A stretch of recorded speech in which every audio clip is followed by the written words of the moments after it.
Do you have any idea what time it is? Oh, man. It is 5:46. I'm Danny Bonaduce. I guess we do now. And it is Answer that KZOK. question. Well, actually, that would not be the correct answer. The correct answer would be I should remember this.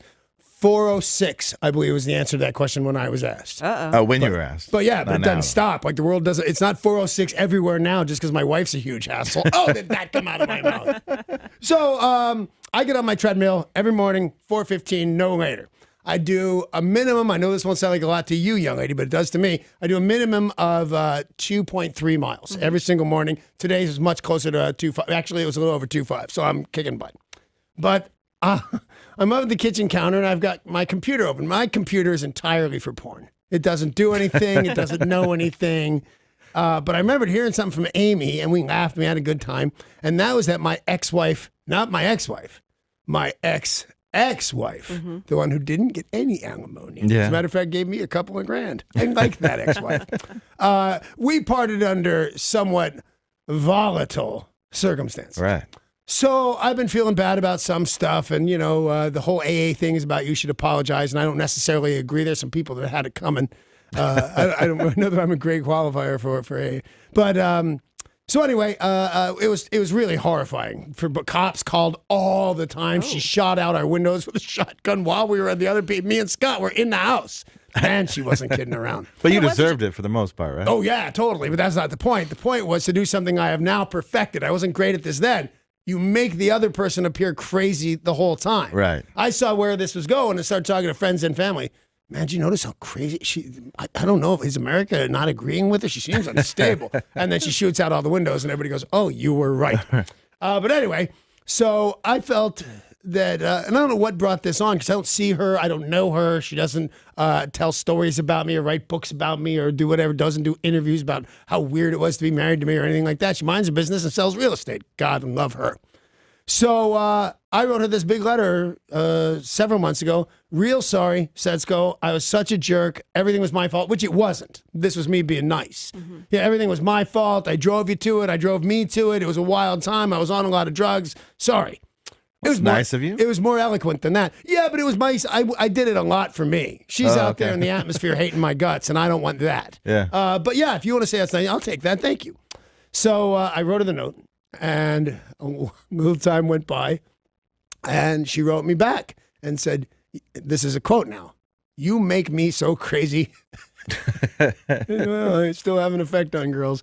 And it was a nice letter. She said, "You were the only person to ever make me crazy." And that may be true, but you were crazy no matter whose fault it was. Right. I know when I met her, now that I think about it, she was a very nice girl in a Japanese restaurant waiting tables trying to make a living. By the end of it, we were both aliens just screaming at each other, and we had no windows because she shot him out with a shotgun. So on my birthday, I guess, I got a, "Hey, happy birthday, Danny."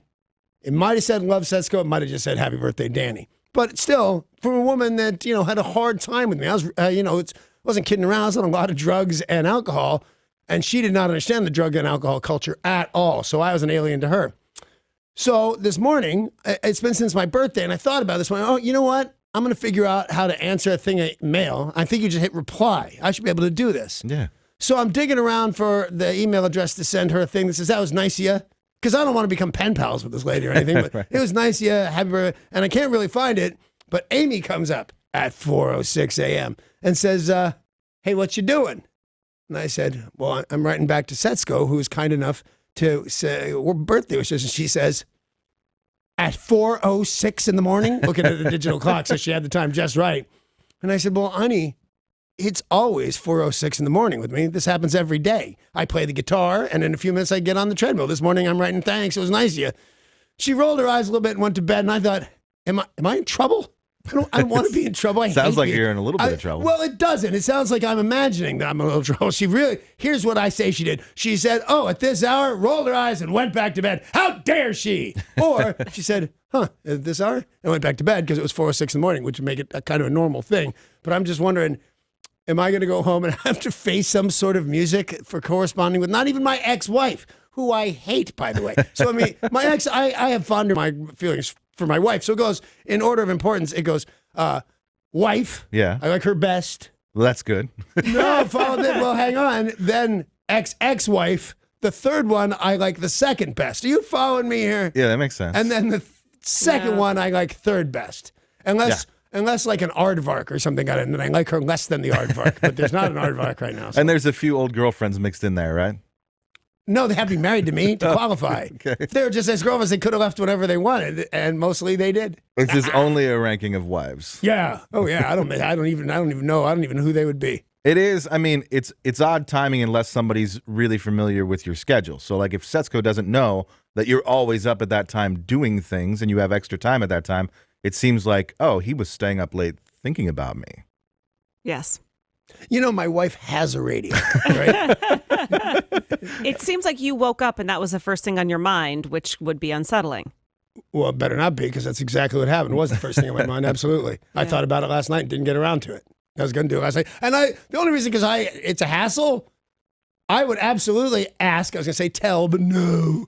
I would ask him, I said, hey, I'm writing back to the ex-wife. Will you take care of this for me? And she'd say, sure. So it shouldn't be a thing. I think it's the hour of the day if it's a thing. And it might only be a thing if I'm making it a thing right this second. As long as I'm keeping exact times. At 5:52, if I'm making my life uncomfortable, I would like to know about it. So what you're saying is when you go to bed at night thinking of your ex-wife, and then you wake up in the morning thinking of your ex-wife. No, I go to bed thinking about killing you, and I wake up thinking about killing you, is what I do. So see this right here, ladies and gentlemen of the jury? That's a peach. That is a peach. It better be the right temperature peach, or whatever that is, the right ripeness. There we go. Yeah. I went to the Thursday farmers market in Queen Anne, and you know what I bought? A peach? I bought a 20-pound bag of fruit at their discretion for $45. Then I had to walk home. Didn't even think of that. 20 pounds seems like nothing.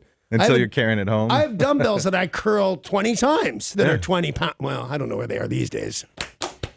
But I had 20-pound dumbbells that I would curl. Both hands, this has got to be nothing. It was horrible. Amy and I switched back and forth. And now, like, everything seems to be ripening all at once, and it's mocking me. Right. Like, fruit I paid a lot of money for and suffered carrying home is like, is that brown? Am I seeing a big brown spot? I want to see a big brown spot. So I pulled them so that they're, because this is important and I'll share it with you, so that they're not a pile anymore that looks really good in a bowl. You pile them up. Yeah, you have to lay them out flat. It was like 3 bowls. Yeah, they're all over the kitchen. It looks like maybe that Candy Crush game. It looks a little bit like that, but for the next couple of days, you're going to see me eating a whole lot of fruit.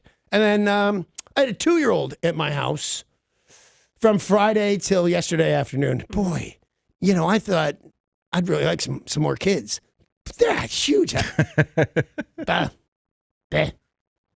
What is your child saying? You're saying ball. Everybody else can understand some mean Uncle Grouchy Danny. Why can't you understand? Bah, bah. So he said, and I go, I know, cat. No, kick ball. Nobody listens to me.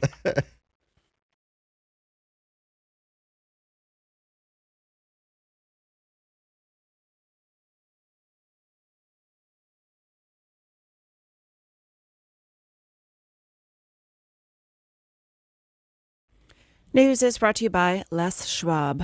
Multiple people were found shot and a couple people died yesterday. A mass shooting in Jacksonville, Florida, at a popular shopping center filled with bars and restaurants. According to witnesses, the gunfire was heard at a video gaming event that had been held in Jacksonville Landing. This was the Madden NFL Championship Series. We know this morning now that it is a 24-year-old named David Katz who was the shooter. He was from Baltimore and had traveled to take part in this tournament. He had been eliminated early, opened fire, according to witnesses, targeted a few people, killed 2, and then turned the gun on himself, bringing the total dead to 3. So he, if I'm following you correctly, because I really don't know any of those details, so thank you for that. He brought a gun with him to play in the tournament, and when he didn't do well, shot people. We don't know his motive. It appears, but he did bring a gun to a game. It does appear to be that. I don't know where else he would have gotten it. We don't know where he had the gun. We don't know what the motive is. They've already done a search of his home looking for clues. Some people said that he had one in the past, so alluding to perhaps he was angry at being eliminated so early. He did hit 7 other people, and those people were taken to the hospital, and all are in stable condition this morning, except for the 2 who perished at the scene. 3, really? killing himself. But I'm giving you that because I hate him as much as anybody else, but that's how they always do it so you don't get confused. Right. They always tell you 3 were dead, and that one's always the shooter if he's dead. Senator John McCain, who died on Saturday from brain cancer at age 81, will lie in state in capitals in Arizona and Washington this week. McCain, of course, the senator from in Arizona from 87 up until his death, had previously served 4 years in the U.S. House. He will lie in state in the Capitol Rotunda. His funeral will then take place at the Washington National Cathedral, and the burial for the former naval officer and graduate of the Naval Academy will be in Annapolis. There are 2 people I wouldn't want to be right now, and not to be flippant, but because of this correlation, I'll say this. One would be, of course, Senator McCain, because he died. Yeah. But the guy alive and well, if he's well, that I wouldn't want to be right now in connection to that would be President Donald Trump, who said, I like my heroes who weren't caught. He dissed that guy. And look at your TV. You've never, this does not happen for the senator of Arizona. This is outlandish. The coverage and the outpour of sympathy and support and the love and all the standing up in the Senate and things like that. I wouldn't want to be the guy that dissed him. And John McCain specifically before his death asked that the president not be allowed at his funeral. That's true. I did not know that. I'll take it from you. Yeah, and it's just something that the family is sharing now. But he specifically asked that the president not be allowed at the funeral. Wow. Yeah. He asked Vice President Pence to attend. He asked Barack Obama and George W. Bush to give eulogies. So Does anybody else he hear knew how he was weird dying. this is?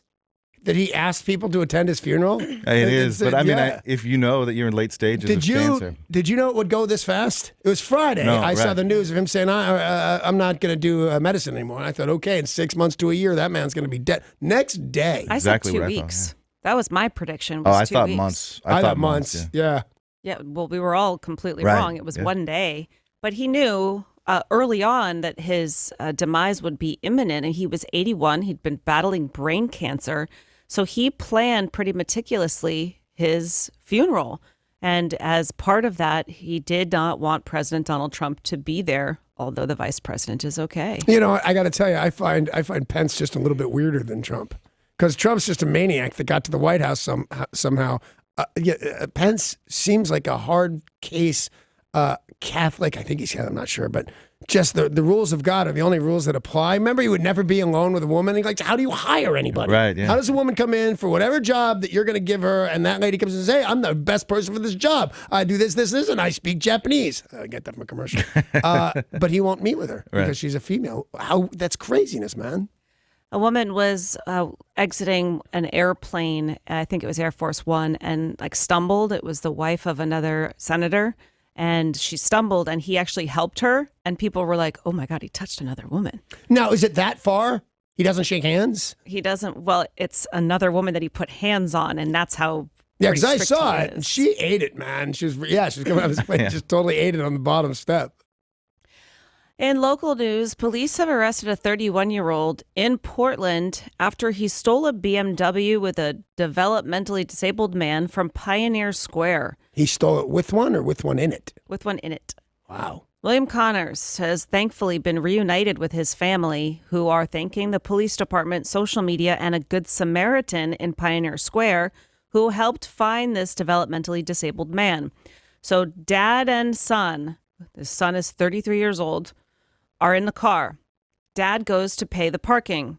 While he is out of the vehicle, somebody steals the car with the kid in the back seat. How old's the kid? 33, with the developmental brain of a 5-year-old. Who gets in it? Like, your plans are thwarted. There's a guy in the car. Right, You don't yeah. do it. You don't ask questions. You don't say, are you handicapped in some way? Yeah. You go to the next car. Wow. Well, he was in the car, gets stolen, and then they're like, oh my gosh, where's the kid? He has the mental capacity of a 5-year-old. He cannot be out on the streets by himself. This guy who was working in Pioneer Square at a place called the J&M Cafe, this dude's name is Joe Beadle. He saw the Seattle Police Department's bulletin on Twitter that this person was missing and looks around, sees what appears to be the same person. So he kicked him out of the car. He didn't drive off with him. At some point, he kicked him out. At some point, he kicked him out. And because of his developmental disabilities, they don't have the full story. Like, how long were you in the car? Did he throw you out? Like, they're still trying to kind of figure it out. But this rando dude sees the bulletin. Did you say Rambo? Random. Oh, that's very clever of you. Don't use all those letters. What a waste. He sees this guy and then calls the police, and they come and get him, reunite him with his dad. And then the perpetrator drives down to Portland where same thing. Somebody spots him and he's busted. So thankfully, everybody is back safe and sound. Everything that I can do, every word that comes out of your mouth, I'm now saying, can I abbreviate this? Can I make the first one? I know that the Rendo went to the Popo. Rando. Rando went to the Popo, and there's like 4 more. I hope this goes away and this doesn't drive me insane. A sad story making news this morning. One of 2 brothers on a flight to spread their father's ashes died on Saturday after their small plane crashed into a pond in Massachusetts. Are they all ashes now? The plane didn't catch fire. It just crashed. But this father dies. 2 sons say, okay, let's go up in the plane and spread his ashes. This was his wish. The plane lost power. The pilot tried to turn and go back in, crashed into the pond. One of the brothers did not survive. Oh, there must be a scary ending because it doesn't just happen. He didn't run into a wall. They must have been terrified for 2 or 3 minutes. Yep. Poor babies. Tesla CEO Elon Musk says he and the company's board have decided not to take Tesla private after all. Elon Musk said the process would have been even more time-consuming and distracting than initially anticipated. And I remember earlier this month, he's like, yeah, I think I've got the funding. I'm going to take this company private. But didn't he make a bunch of references to 420? I'm not familiar with that. He has done that. I don't know if it was on this, all at the over same this, time with because there are people on the news discussing it, saying, is that an accident or is he being sarcastic? But I will do this on 420. It was at 420 this afternoon. I made this. It was like 3 different 420s in his little Really? speech. Well, if he was going to take the company private, he wouldn't have waited till 420 because that's almost a year away. So this was something he had planned on doing in the months. They said now it's not happening at all. It's just too much hassle. Yeah, I don't like him being wrong. He's my go-to genius. I don't like him being wrong. According to the U.S. Apple Association, the Gala apple will overtake the Red Delicious as the most popular apple in America. People apparently like Gala's taste and texture and sweetness. They said Granny Smith, Fuji, and Honeycrisp are expected to rank 3rd, 4th, and 5th. So Red Delicious being bumped to number 2. And what's number 1 now? Gala. Yeah, what's it look like? Small and red and round. I like that one. I thought it was called a gala, but how are they so wrong that the Honeycrisp cannot be The like Honeycrisp, no, I'm with you, man. 4th place or whatever you said? Are The you Honeycrisp crazy? is awesome. You know what it is? It's obnoxious hipsters that don't want to do anything that we did before them. Right. So Red Delicious is more How do they taste? round. Not round. They're more oblong And dark red, right? and dark red. I'm not a fan of those. I never have. They're too mushy. But So the answer was delicious. they taste all right. They taste Well, meh. they're not called the Granny, all right. It's called the red. They're called the meh. Red Delicious. Meh. So whether you pronounce it gala or gala, it's the number 1 apple in America. I But if you guess. pronounce it Gala, it's number 2, if you know what I'm saying. It's certainly the number 2 or 3 apple in this room. We all like Yes. Honeycrisp, right? Yeah. Yeah. All civilized people like Honeycrisp. Yeah, it's the best. Oh, wait, no, I like gala best out of all those. Well, you're just wrong. Yeah. You're just wrong.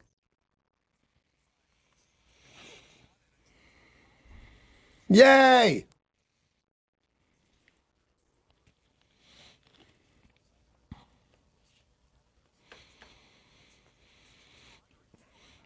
If you want to go to Vegas on us, text that word right now to 200-200 for your chance to win. I may have to withdraw my ban against Vegas, baby. Because when you hear, it's coming to Las Vegas, the only thing in your head is, Vegas, baby! Vegas, baby! And I go out of my way not to do stuff that everybody else is doing, but that one seems like they might have been right. I think so. Yeah, bastards. Goldfish in Paris are getting a second chance to keep swimming, even after their owners kick them out of their tiny fishbowl homes. The Paris Aquarium has been taking unwanted goldfish, no matter the reason. More than 600 goldfish have found sanctuary at the aquarium over the past 2 years, where they can swim and enjoy life and, believe it or not, grow much bigger. They can grow between 8 and 12 inches Really? when they are in an aquarium as opposed to a fish tank. Aren't going well, and they're tired of it. They flush it down the toilet. Yeah. And they are hoping that this will raise awareness about animal mistreatment. Like, this is a living creature. Why I flush did it? that. I did the flushing it thing, but I took the really long way. Oh, my God. That's my boy. You did not get that goldfish at the duty-free store. I did not, sir. I don't think Sarah likes us very much right now. In Madrid. And back to the news. Yeah. A man in Madrid has decided to open up a retirement home that is LGBTQ friendly. He said there hasn't been one that is specific for people in that lifestyle, people that can feel comfortable and at home because they're older. And back in the day, it was very illegal to be homosexual. Under Franco in the 1970s, you would have been imprisoned if you were gay. Of course, that was repealed, but for people who are now aging, they said this is a nice way for them to be part of their community and be celebrated together. Now, see, the word I'm looking for together. So it's not exclusive to LGBTQ. Yeah, I guess you could choose to go there, but for the most part, it's going to be like-minded people. And Makes me real nervous. Get a building and fill it with like-minded people. It's, that's the seeds of destruction, in my opinion. Serious biz. How do you think you get Nazis? You get some crazy bastard with an idea, and you find a bunch of people who agree with them. Now, the LGBTQ are not crazy bastards, but the idea of it's for like-minded people still should be. You should keep a good eye on that. a man named Thomas Arley probably thought he was in the clear when he ordered a taxi to take him to his parents' house to sleep off a night out with the guys. So he went out and got tanked and realized he's pretty tanked. He's like, all right, I'm going to hire a car to take me back to my parents' house so that I can sleep and then make the big drive back to my house later after I sober up. Seems responsible. Yeah, it does. So he enters the house, takes off his shoes, goes to the kitchen, gets some juice, lays down on the couch, and goes to bed. Everything's great, except his parents don't live in that house anymore. They moved. Tight, close family. You're Don't right. tell the kid you moved. I mean, not his fault. No, it's totally not his fault. Yeah. None of this is his fault. Well, Weird that his key still worked.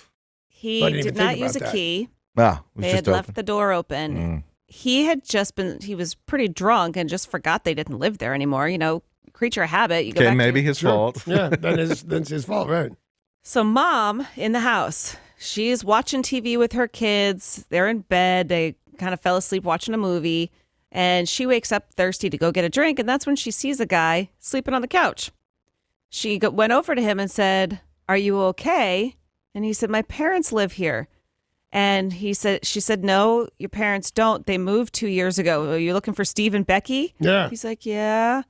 She says, "Steve and Becky moved 2 years ago." Wow. She said, "Call a friend, have him come get you," but didn't call the cops and didn't freak out. Well, that's Wow. sweet of her. I like her. This guy's just trying to get home. She knew Stephen Becky, knew that he was an okay kid and just Yeah. doing his best. And then you come out and you find one drunk guy laying on the couch, which reminds me for no great reason.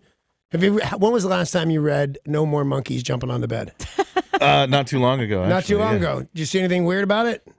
No. I'm I mean, reading it monkeys, to but the- outside of monkeys jumping on the bed. That's pretty weird. And they all get hurt. What kind of mother is that? Right. But that's not the point. So the first one is he fell off and jumped and hit his head. Yeah, Next little monkey jumping on the bed, she fell off and bumped her head.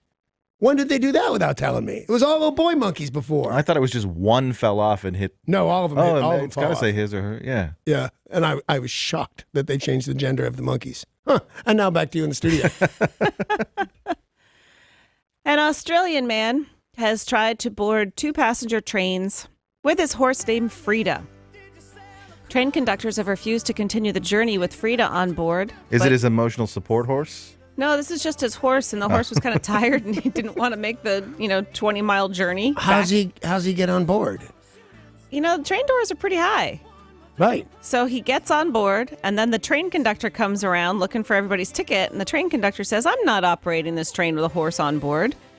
And guidelines do stipulate that it has to be a small, harmless animal in a closed and secure container. Dogs must be wearing muzzles. So What do horses wear? the photos are pretty extraordinary. It looks like Frida's super well behaved. They Yeah. should have just let her go. They asked her if she had a ticket. She said, nay. And she's a normal sized horse? Yeah. Yeah, I find all ones. sorts of problems with It's got to it. be a big train. Last time I was on a train, just Amtrak, I'm walking down the aisle and I'm bumping into people on my Okay. left and right. I have tried to get horses up 4 stairs before. They don't love that at all. But, they do weird stuff in Australia, and especially in the outback. They're crazy out there. Crocodile Dundee is like the most normal guy they got. An 11-year-old boy confronted a home invader who was trying to steal wine coolers and ribs from his refrigerator. What an awesome night out if you're that particular homeless dude. And you're going through, you're trying to find orange peels and barely chewed gum, and you end up with wine coolers and ribs. Yeah, man. So this 11-year-old said that he had been on the couch watching TV, and he heard the refrigerator door open. And he went in the kitchen to see who it was, and there was a man. He said, I stood there right there and then watched the guy. And he said, is it okay if I take a couple of these drinks and ribs? I said, no. So he left out the back door, and I went to tell my mom. And the kid said, he can't have our wine coolers and ribs. No.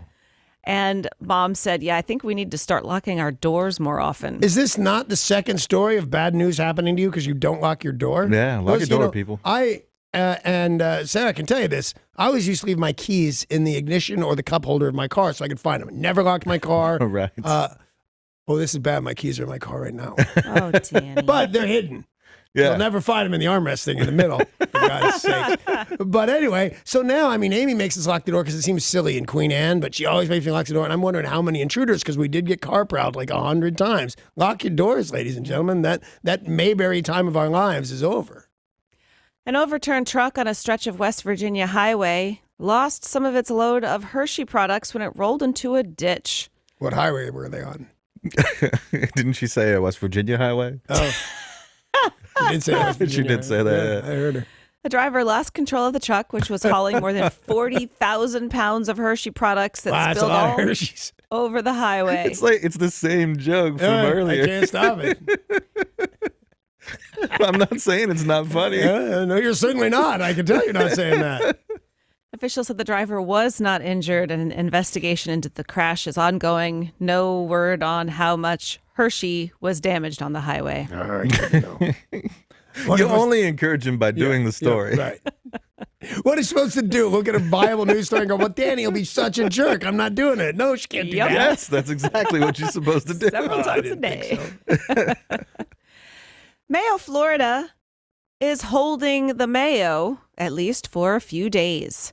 That's right. There is a town on Florida's panhandle called Mayo, Florida. And over the weekend, they made a big change. The name of the town is now Miracle Whip.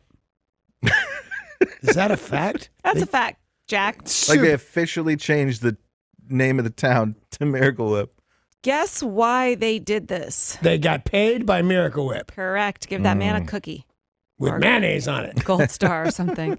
Now, they said this is only going to be temporary, but there is some talk of making this a permanent change. They thought, hey, we need the money. We can use this to do some paving, put up some new street signs. So Mayo is now Miracle Whip. And now I guess who makes the mayo? Is that Kraft? They can change their name back. So if this is not permanent, they could get into a bidding war for the names of their town, like they do for arenas, like AT&T Arena and stuff like that. It could be your Helms. Is that right? Helms, yeah, Helms Arena. Hellman's? Hellman's, same thing. No, Helms, isn't it? No, I think it is Hellman's. Okay, Or Best Foods? that's one. That's one for sure. Oh, Florida. Oh, Florida. Oh, Florida. News is brought to you by Les Schwab. We are going to take a very quick break so Paul can research Hellman's. Okay. When we Unfortunately, come it back. is Hellman's. Okay. Look at Helms and see if anything comes up. I That's did. weird. That's what I It's right searched near for. my I had house, faith in thought. you, Yeah. Danny, so I searched for Hellman's. Totally wrong. Let you down, man. And Sorry. Hellman's came up. Did I say news is brought to you by Les Schwab? If I didn't, You now should know. do that. Yeah, Go ahead do and that. say Just that. say the word news a lot. News. That was the news. And wait, there's Who's more. it brought to you by? I'm going to punch all of you. Hey, Is another that all of Paul or all of us over here? Because we stupid just about to punch some of them. That'd be everybody weird. but Tori. All right. Why? Just because she's so small you might miss her? She's the only nice one right now. Because she's quiet. If she was in there, she's saying terrible things about us. Yeah, you should hear what they say in the other room. Totally. Hi, Derek. Hola.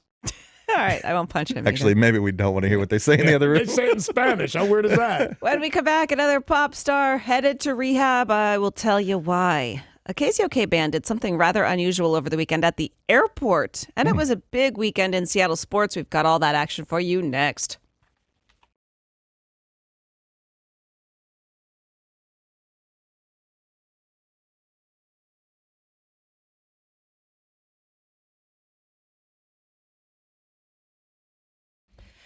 Well, some people flying out of Ontario International Airport got to see something people don't normally see after the TSA screening.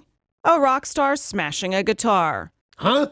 Paul Stanley of Kiss, Gene Simmons, smashed guitars to christen their Rock and Brews restaurant at the airport's Terminal 4. No way. What an interesting night out to be at the airport to see that happen. Yeah.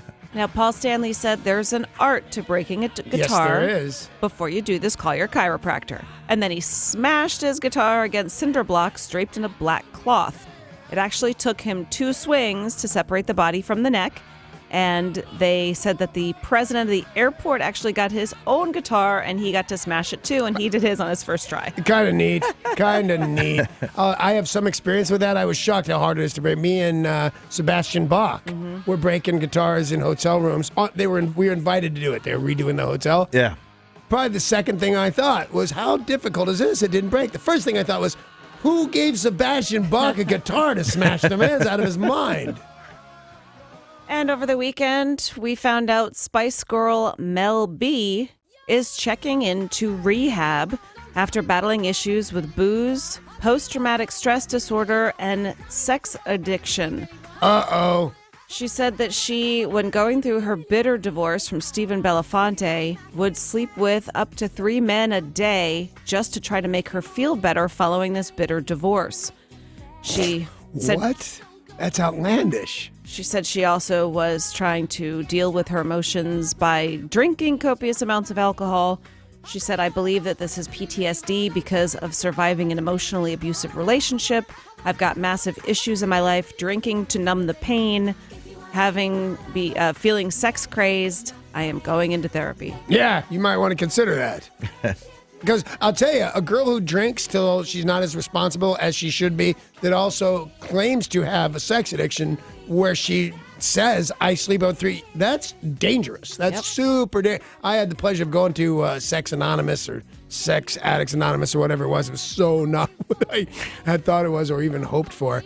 But, you know. You just thought you'd meet some other acute Who sex knew addicts? I would thought it would happen, but they're also sober and stuff like that. And in my day, I was like, get a meeting of any kind of meeting. Go to Drugs Anonymous, Sex Anonymous, Your Mom's Anonymous, whatever's anonymous. Go to that. And it was just a boring drag. It was mostly ready. It was mostly gay men crying.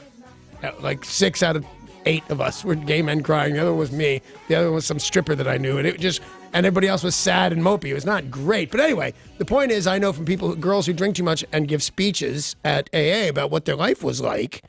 That's the day you wake up with strangers in your house. You don't know who they are, what they do. Yeah, she's running into dangerous territory.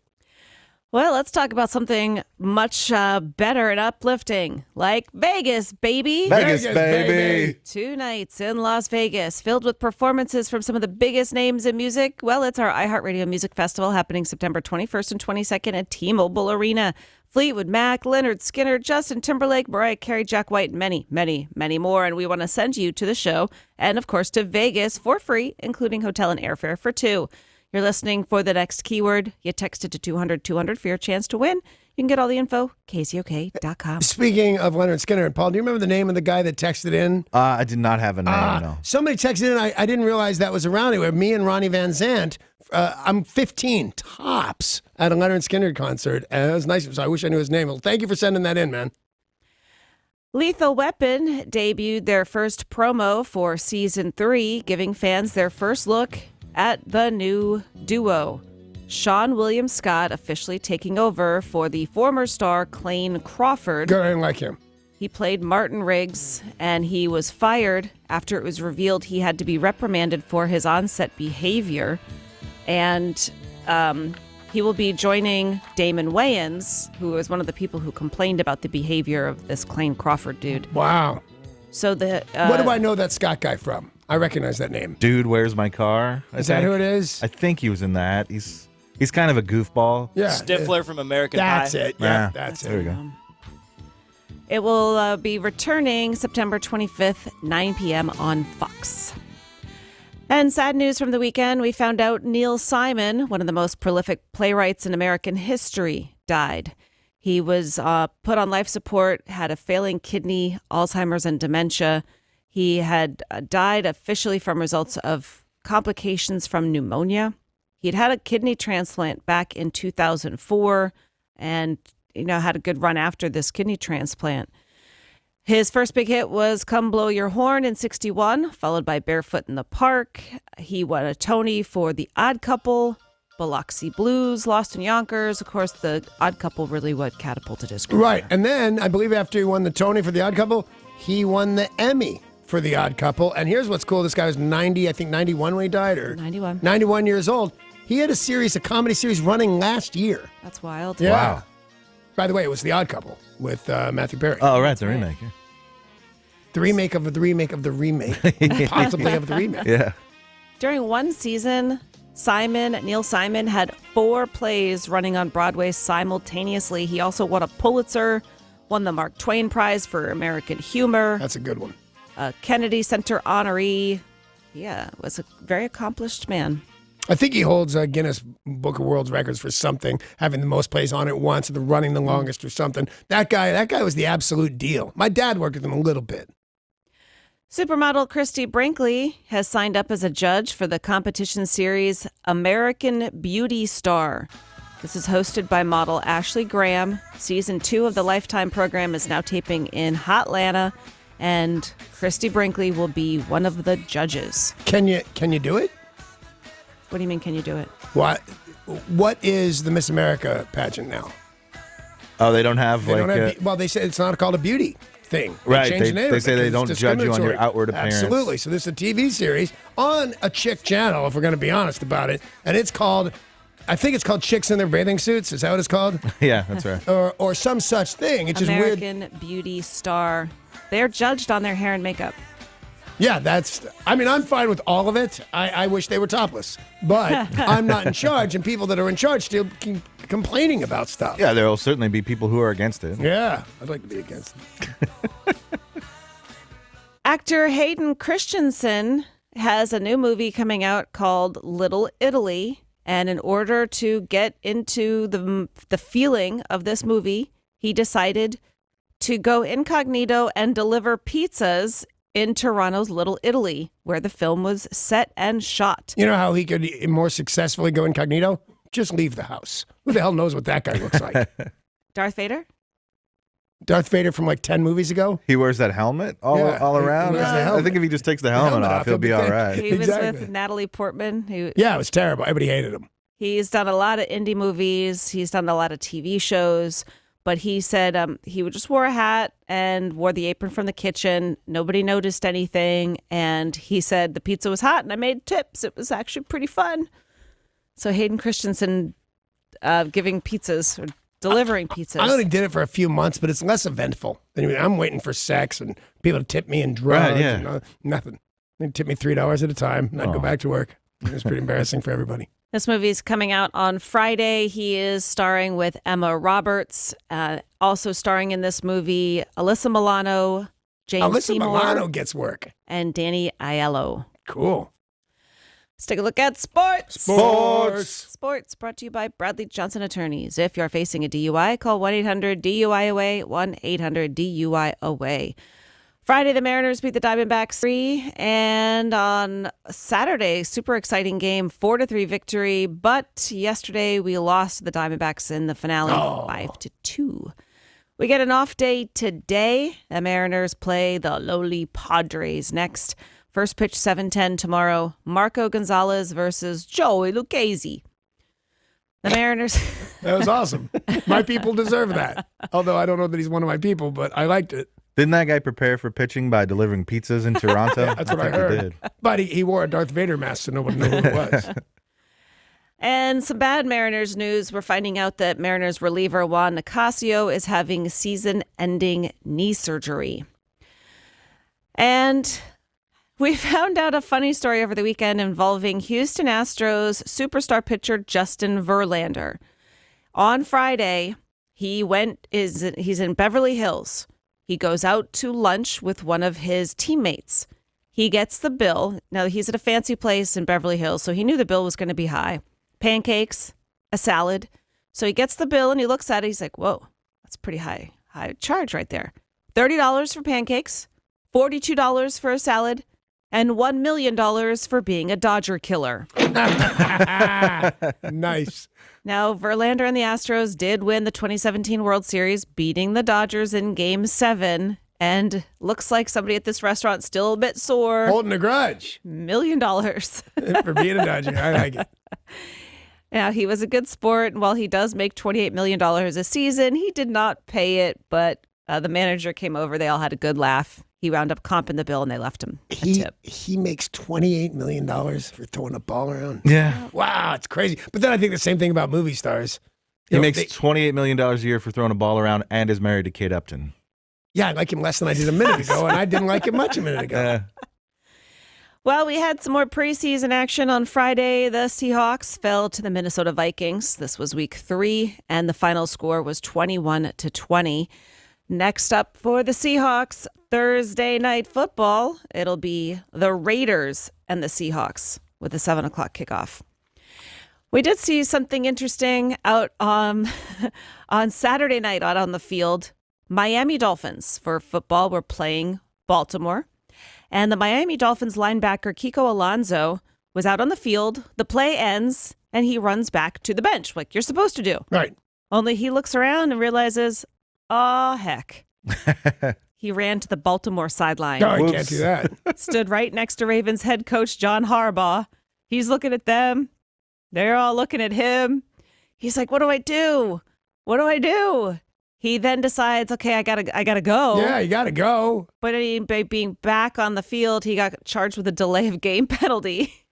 Well, that seems fair, but I can see that happens all the time. I would have thought you get your bell rung, you turn around a little bit, next thing you're not where you're supposed to be. It seems. Yeah. I mean, I'm not going to mock this guy for the rest of his career over that. But you could stay in there for one play and then run across the field in between the next play. I'm just assuming there's panic in his heart. What am I doing? Everybody's staring at me. Everybody's laughing at me. Quick, run. Yeah.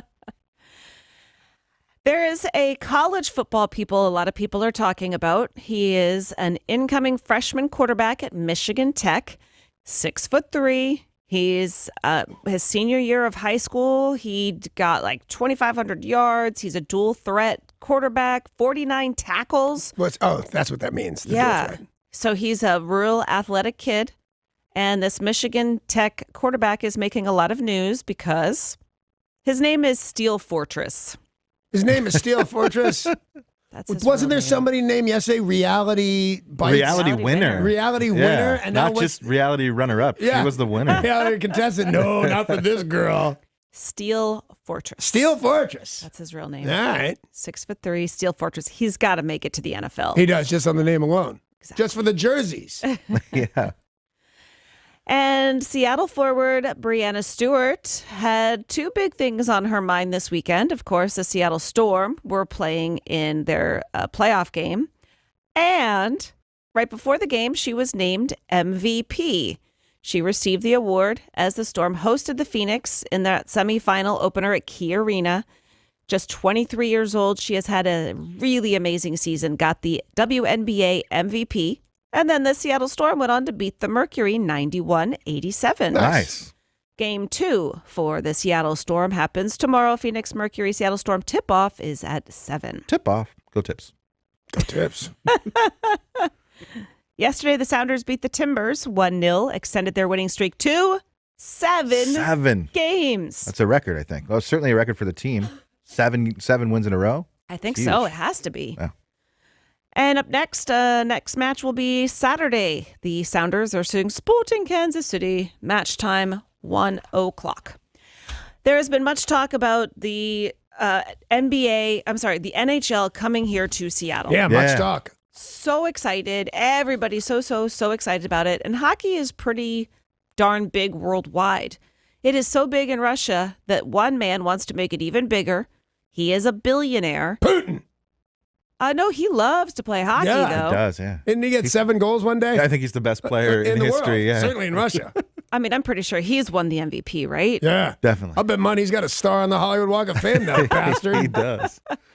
Well, this guy is a huge, huge hockey fan and says that he is going to build what it will be the biggest hockey arena in the world.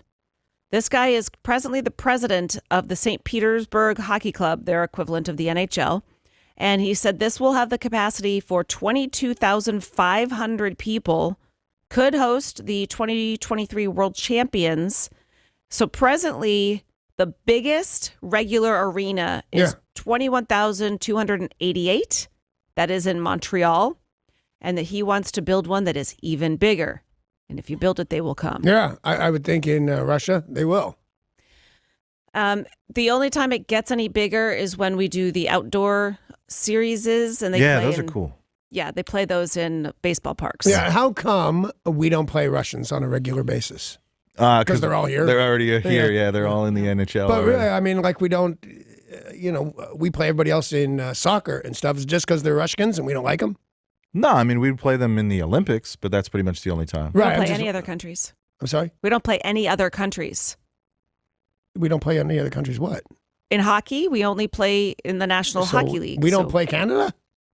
They're in the National Hockey League. And they're a country. Right, but it's there's not a big Canadian deal. teams yeah, in the that we in the play. NHL. That was my question about are we going to play Russian teams? A simple, whatever reason we don't. I'd But imagine okay. the travel schedule would be pretty difficult. Probably. And Massachusetts golf course has shared video of a golfer's ball being stolen by somebody on the greens. Now, we know that a lot of people might move their ball around. They might cheat a little bit. Yeah. But Take a this- mulligan. This video, posted to Facebook, shows the golfer hitting his ball under the greens, and a pair of foxes are watching. The ball goes to the hole. Like hot chicks from the 70s. Because they can't still be that hot. Well, apparently one of these foxes looks at this and thinks it must be a delicious egg. Sure. Runs over, scoops the ball up in his mouth, and runs away. And they said, if your balls have been disappearing over the past month at this golf course, we now have gotten to the bottom of it. Right. And then there might be a fox as well. Can you not call girls foxes anymore?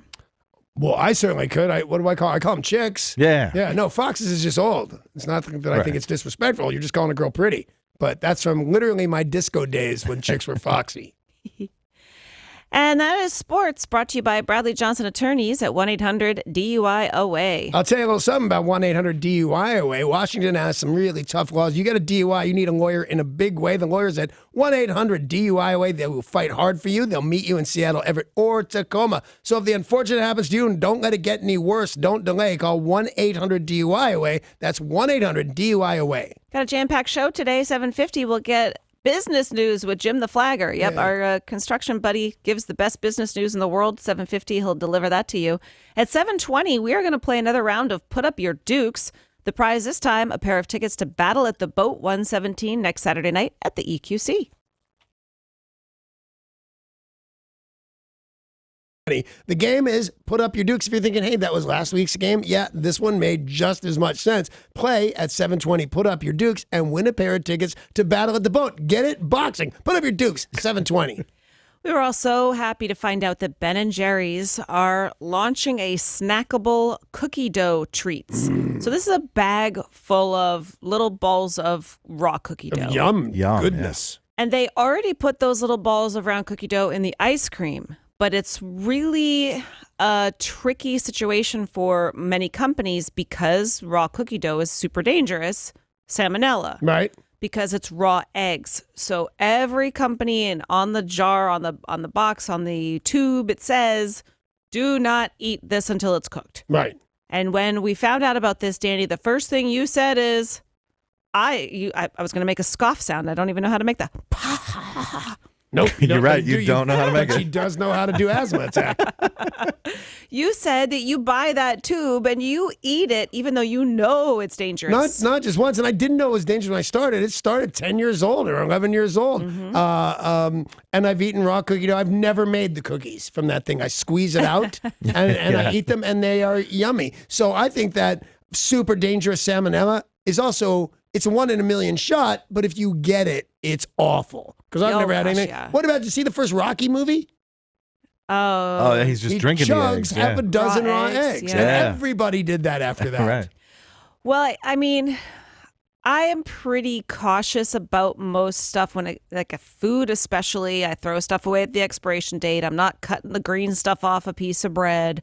But hell I do yeah. all those things. Hell yeah, I eat raw cookie dough. If Yeah. I'm making Toll House cookies, I absolutely eat that raw cookie dough. I like that better than the cooked Now, cookies. just cut out the part where you're making cookies and you're done. You can just eat the Exactly, dough like yeah. a normal person. Why even pretend like Why we're would you making do cookies that? here? Just eat the dough. Well, danger be damned. What do you continue to do, even if you know it's not safe and it's not all that smart? Danny says, danger be damned. I'm eating raw cookie dough and you can't stop me. I do. I say that out loud. You know what? I'll give you another one that this makes sense to everybody, but I still do it, of course. I ride a motorcycle. Yeah. Do you know how dangerous that can be? Not that statistically it's more dangerous than driving a car. I don't believe that it is. The ramifications for a mistake are so much. Your Right, legs are the bumpers, for God's sakes. That can't be good. So, and I still ride my motorcycle, as soon as the weather's good, it's out. Boom. Well, what about you guys? Danger be damned. What do you continue to do, even though it's not safe and it's not all that smart? Call us now and tell us 800-252-1025 or text in 90627. Danger be damned. I dig it. So it starts with Ben and Jerry. They're launching an edible, snackable raw cookie dough, even though the other guys can get salmonella. I say still eat it. Danger be damned. What do you continue to do, even if you know it's not safe and or smart? Good morning, Rob in Eatonville. Hey, Rob. Hey, good morning. What's up, buddy? Hey, I eat raw ground beef right out of the package. Ew. Rob, it's why do you kinda- do it's- that? we were sitting here, we looked at your phone call, and we're thinking, does he mean steak tartare? Because he doesn't say that. He just says raw ground beef. So that is, in fact, why do you do it? My mom gave it to me when we were a little kid making meatballs, and I've liked it ever since. Just put a little salt and pepper on it and eat it. Ew, ew, ew. Yeah, look, because they have the steak tartare thing that my wife kind of likes, but I'm not ordering raw beef covered in with a raw egg. Yes. Isn't there a raw egg in Yes. the raw beef? Yeah. Madness, I say. That's the double whammy It's a on double the steak whammy. tartare. That's just deadliness in a bowl. Yeah. Wow, well said. Drama in Renton, danger be damned. What do you continue to do, even though it's not safe or smart? Good morning, y'all. Morning. That's pretty gross eating raw beef. Yeah, it's way gross. And feel free to judge because we know that guy and he's weird. Okay. Well, I'll be judged myself, but I don't think it's not safe or I just think it's kind of dangerous if you do it wrong, and I load my own ammo. That's Yeah, what I do. but here's the thing. It's dangerous. I'm going to play catch with Paul. It's the fastest thing I can come with. If I miss the ball, worst thing, I'm going to get a little bump on my forehead. You're going to shoot yourself in the eye, blow up an explosion, blow up whatever room you're doing it. Isn't it super dangerous and you're just not paying attention to the facts? It's super dangerous if you double charge and you put more powder than you're supposed to. Yeah, you blow your hand off when blow you're your hand shooting. right yeah. off. You can blow Hand for off. sure. You can blow your hand off. Yeah. That is one. It's kind of a mean one because Yeah, it's Drama's missing a inappropriate. hand Drama now. can't even, do what you think Drama might do because he lost his hand. What we It's just- think you might do. It's We just know. Yeah, we know he'd do it. precision. You can't make a mistake when you're making your own ammo. No. Good luck, Drama. Lee- Drama. man. I'd say wave goodbye to us, but we all now know you can't. At least we got to meet Drama Right, before, before it before we happened, yeah. lost him. Yeah. Danger be damned. What do you continue to do, even though it's not safe or smart? Good morning, Lisa in Yelm. Hey, Lisa. Good morning, everybody. What you got? I gotta confess that when we're out of state, the helmet comes off our heads when we're riding our Harleys. Ooh. Oh, man. Super Because I dangerous. just assumed bicycle. Who takes the... But now, when you're in a different state and do you break their laws? Because there's very few states that don't have a helmet law. There's Florida. Like, do you make sure it's legal? Or do you just say, I don't care, I'm not wearing a helmet? Well, I'm not that big of a renegade, but no. From Idaho east all the way through Montana, Wyoming, South Dakota, there's no helmet law, and there's nothing like 7:30 in the morning going across the open plains, no helmet on, the wind in your face. It is awesome. Yeah, till you get hit by a bison on those crazy planes. No, but I'm with you, Lisa. If there's a no helmet law and there's a state that says I don't have to do it, and that state would be all of Mexico, by the way, just the helmets come right off. She's right. Yeah. Dan in Seattle, what do you continue to do, even though it's not safe or smart? I keep getting married. Yeah. And Not smart, do your not friends safe. say how many times have you been married now? 3. Yeah. Welcome to the club. We should start a club called People Named Dan Who Don't Listen. Kind of like that. And be me and my other friend Dan, and we don't listen. So 3 times now. How's this one going? No, I'm not married now. I just finished the last one last summer. What's the longest marriage you ever had? 10 years. Not bad. 10 years. Yeah, right that's there. pretty good. That's All pretty right. Well, go forward and multiply, my friend. You'll be fine. What do you Okay. continue to do even though it's not safe and it's not smart? That's the question we've been asking at 800-252-1025. Good morning, Brent in Port Townsend. Good morning, Brent. Hey, good morning, guys. What's up? You know, I keep on loving to night bar hop with my kayak. Oh, that's So dangerous. a bunch of bars on the river, I'm guessing? No, we're right here in Port Townsend, so I start at the brewery, then I go to the poorhouse, then I go to Sirens, and I end up at the boat haven at docks, and then I try to make it home. Am I missing anything? When are you in a kayak? At all those times? Yeah, there's a beach on every bar. You just go pull your boat up on the beach.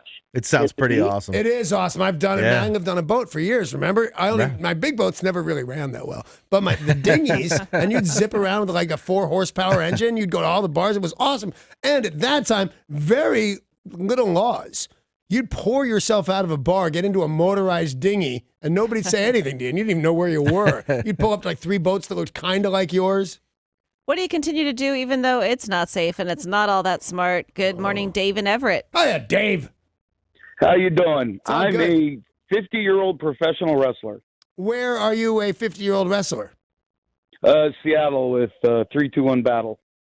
Wow, that sounds really cool. You know, I got into does. wrestling and got on national TV wrestling one time, and I think I was over 40. I think I was closer to 50, but I noticed right away the wear and tear that would have on your body if you tried to make a career out of it. You Ama- can join Well, Dave. You can partake. Yeah, I could. I won't, but I will certainly could. Hey, make sure to like email us or something to let us know when you're doing it next. I'd love to come see you. Yeah, Paul at KZOK.com. Send us the details, Dave. Cool.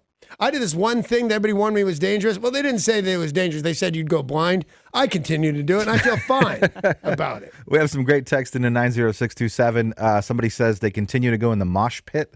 They were at Slayer over the weekend, and now they're sore all over. Oh, funny. Man. Crazy whitewater rafting, despite the danger. Danger be damned. Danger be damned. Ryan from Spokane watches Netflix while he drives. He knows it's dangerous, but he still does it. Wow. And Amanda from Packwood trying to top Ryan. She says, I always text you guys while I'm driving.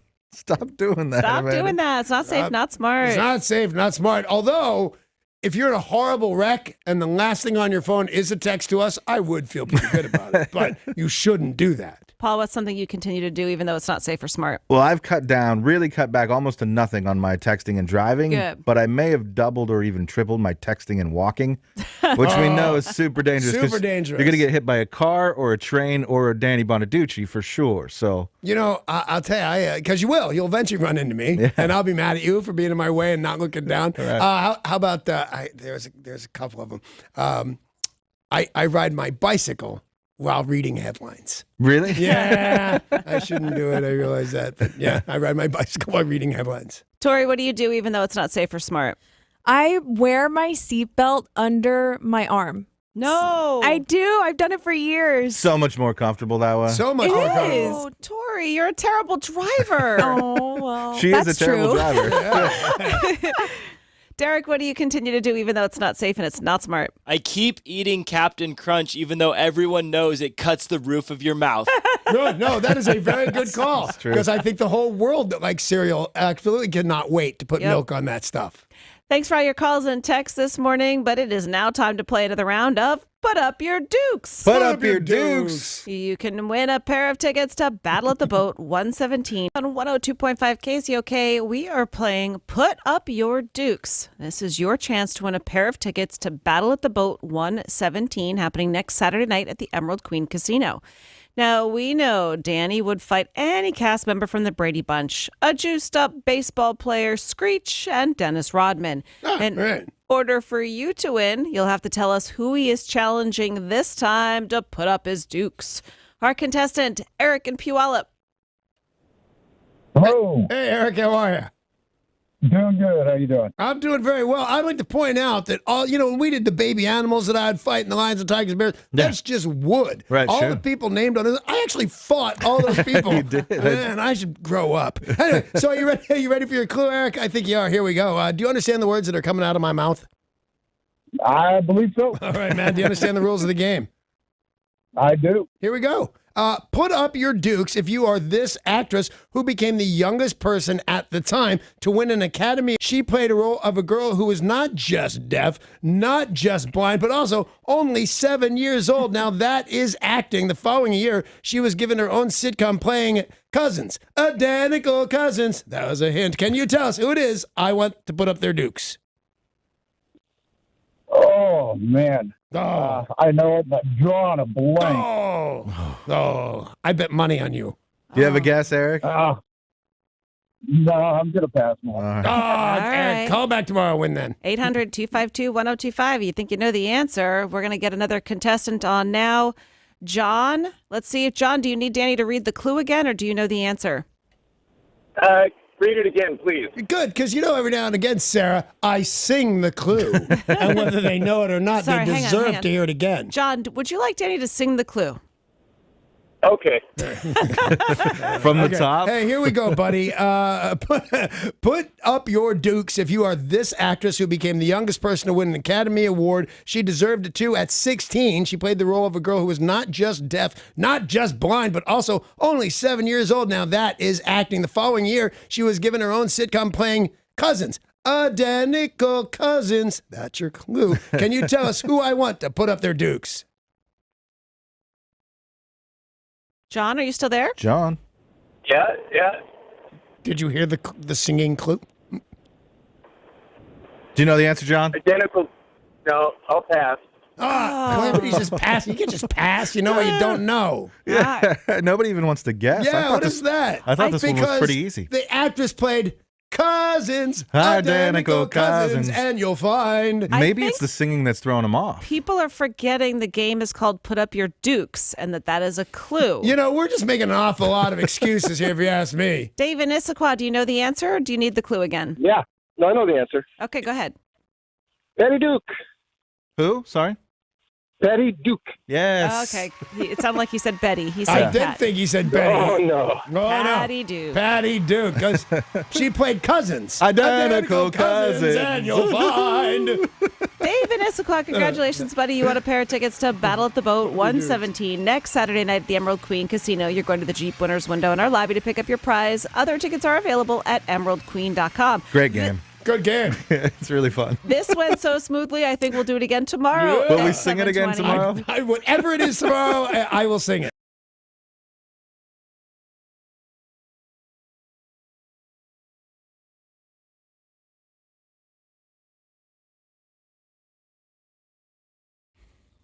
And what do we know about the big news? Well, that's brought to you by Goldberg Jones Divorce for Men. Call 1-800-DIVORCE, or you go online to goldbergjones.com. Well, over the weekend, we learned, sadly, of the passing of Senator John McCain. Yeah. He died from brain cancer at age 81.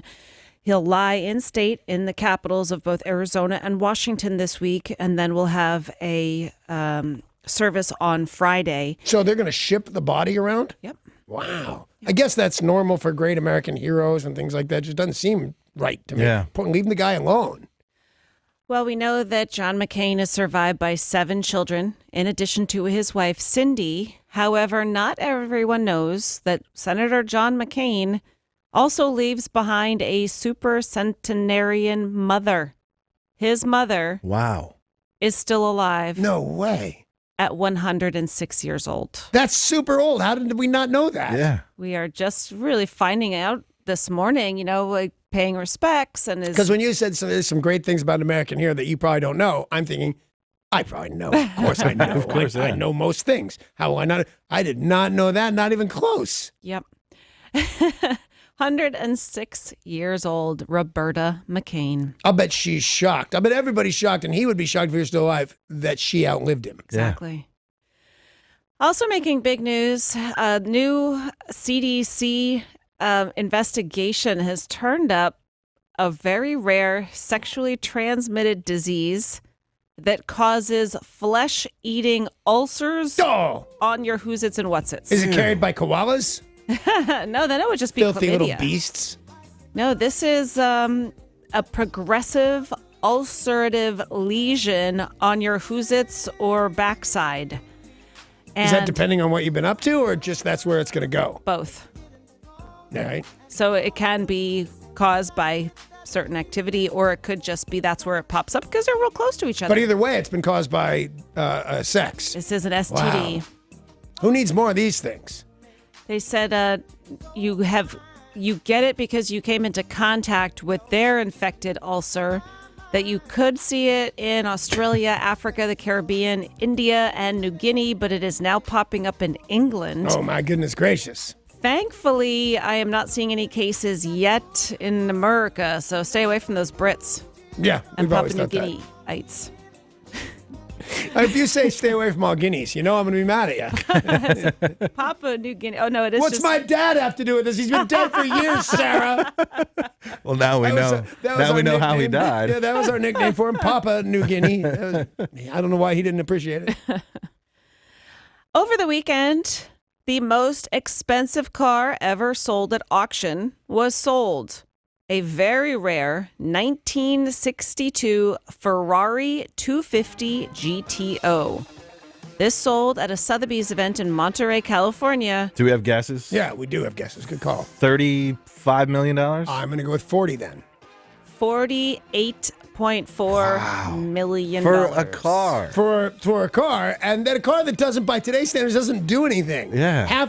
Normal cars on the street would beat up that particular car with the 60s technology that it had. Yeah. The red coupe is one of just 36 that were made, each slightly unique. It has an impressive racing degree with a national championship and several major wins under its seatbelts during its competitive career in the 1960s. It had seatbelts? What kind of race car is that? Get it? Under its belt, under its seatbelt. That was a joke. Oh. Ah! And a good one, too. Well, it's the guy who sets them all going. I'm not going to be harsh to judge. It's fine. Now, unlike most racing cars, this car was never wrecked and never repaired because it didn't need to be repaired because it was never wrecked. It was owned since 2000 by former Microsoft exec Greg Whitten, but this was purchased by an anonymous bidder. $48.4 million. Yeah, I didn't see that particular car go, but I think if it's the auction I watched, there was 4 hours of Mecum auctions on yesterday. Yeah. And I watched about an hour, but I did not see that one cross the block. Yeah, this was a Sotheby's auction and beating the previous record, which was, let's see, 38 million. It's a lot of dough. Yeah, it really is. For one little toy? Yeah. I mean, how rich do you have to be to go, this is a reasonable thing, I'm that rich? There's no dent. I'm so curious who it is. And, you know, when you always hear the stories about the lottery that you didn't win, you wish you won, and it's so many millions. Like, what would you do? Okay, spend Buy that. $48 million on a car you don't need. I'd need to have $1 billion to think I could spend 40 on a car I don't need. Yeah, you said the lottery, and I was just thinking the highest it's been that I've played was like 400 million, I'm and not still buying, I'm not buying that's 10% of your wealth. Right. No way. You have to be richer than that. Yeah.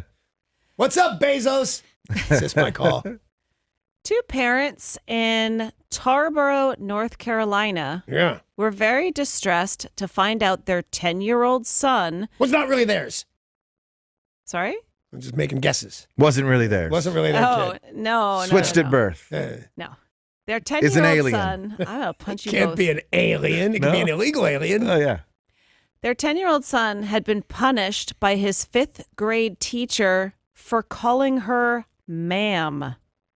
He got off the school bus and was upset. Mom said, "What's wrong?" And he showed her a piece of paper with the word ma'am written on it, like 50 times or something. He said, "The teacher told me to keep writing it because I called her ma'am. She told me not to call her ma'am, but then I accidentally slipped and called her ma'am again, and she punished me." Now, the parent said, "That's a sign of respect. If you look it up in the Oxford Dictionary, it's a term of respect or polite address used for a woman." Sure. The school And certain said, guys I've known. And what? And certain guys Yeah. I've known. The school said they have honored the parent's request to move him to a different classroom, but they would not discuss any personnel matters. They said this is being handled internally by the school. So why was this teacher so mad about being called ma'am? Yeah, well, because it makes her old. Right. Yeah, Yeah, Amy. you're right. Amy doesn't love it when people call her ma'am. She loves it when people still card her for alcohol. It makes her day. I'm going to go to the store early and pay them. Say, when she comes in, make sure to ask her ID and say, "Ooh, you don't look a day over 27," or whatever it is that she likes. Roller coaster fans looking to go on a record-setting ride will have to visit an unlikely place next year in order to do so. Canada. Canada's Wonderland Amusement Park in Vaughan, Ontario, which is about an hour outside of Toronto, is about to open the Yukon Striker. They're saying this will be the longest, fastest, tallest dive roller coaster in the world. All boys say that. They say it's going to be the longest. And then they go, this is going to be the fastest. Yeah, sorry. Yeah. Make sure to put your hands up like that, you thrill seeker. 3,625 feet of track, 80 miles per hour, a 90-degree, 245-foot drop. Excuse me while I go throw up. Yeah, it's not. It's 3/5 of a mile. It's not the end of the world. You could jog it in 4 minutes. But I'd like to see what Toronto has going on up there because I thought we had all the big rides. Exactly. America's got all the big rides. Oh, wait, don't they have something crazy in Dubai now? Roller coaster wise, Yeah. drops off the sides of buildings and crap. You could just stop at something crazy in Dubai. That's you're correct, right. yes. Well said, sir. And some big sports news. NFL tight end Julius Thomas announced he was going to retire, but that he's got another mission in mind. He is 30 years old. He is officially retiring from professional football to pursue his PhD in psychology so he can study the effects of contact sports on brain trauma and neurobehavioral performance. Wow, I did not see that coming. I thought he was going to become one of Britney Spears' backup dancers. I don't know why. That's what I thought. But I totally thought that. When you said you'll never guess what he's doing, I thought that for sure.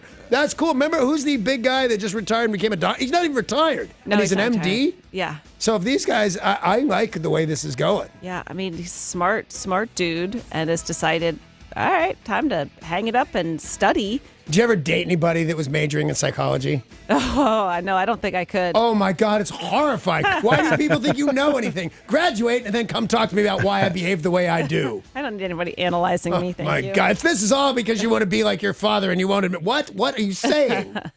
That's the big news of the day, brought to you by Goldberg Jones. Divorce for Men, 1-800-DIVORCE or online, goldbergjones.com. Yeah, but wait, hold on. Don't go anywhere. Coming right up. It's business news with Jim the Flagger.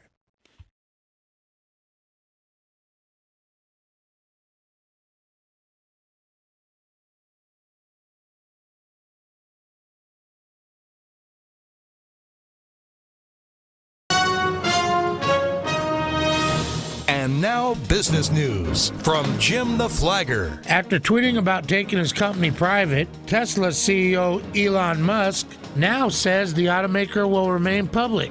He announced that he is abandoning his privatization plan, one that puzzled Wall Street and drew scrutiny from regulators. He's believed to have changed his mind when he remembered that his company lost over $2 billion last year. And it's much easier to sleep at night if you're burning through somebody else's billions rather than your own. Sure. Yeah, it's totally true.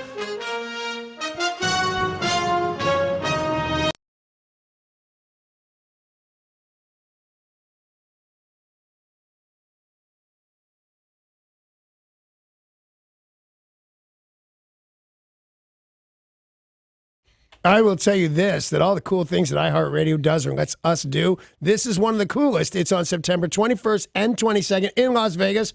Vegas, baby! It's embarrassing. We should be ashamed. Anyway, it's happening. Some of the biggest names in show business at the T-Mobile Arena, and we'd love to send you the show free of charge, of course, including hotel, airfare for two. Your next chance to win and text. That's going to happen in less than 10 minutes, so stay with us. A new study is showing that happiness lies in doing more things yourself. Doing stuff yourself that you might otherwise pay people to do for you. Oh, man, I'm screwed. I pay Lenny to fish for me just so I can tell the story. I got to fish this big. I get it to a degree, but sometimes you got to draw the line. I get that you'll feel a sense of accomplishment, but my sister-in-law lives in a huge house, and she's super busy, and I said, why don't you hire cleaners?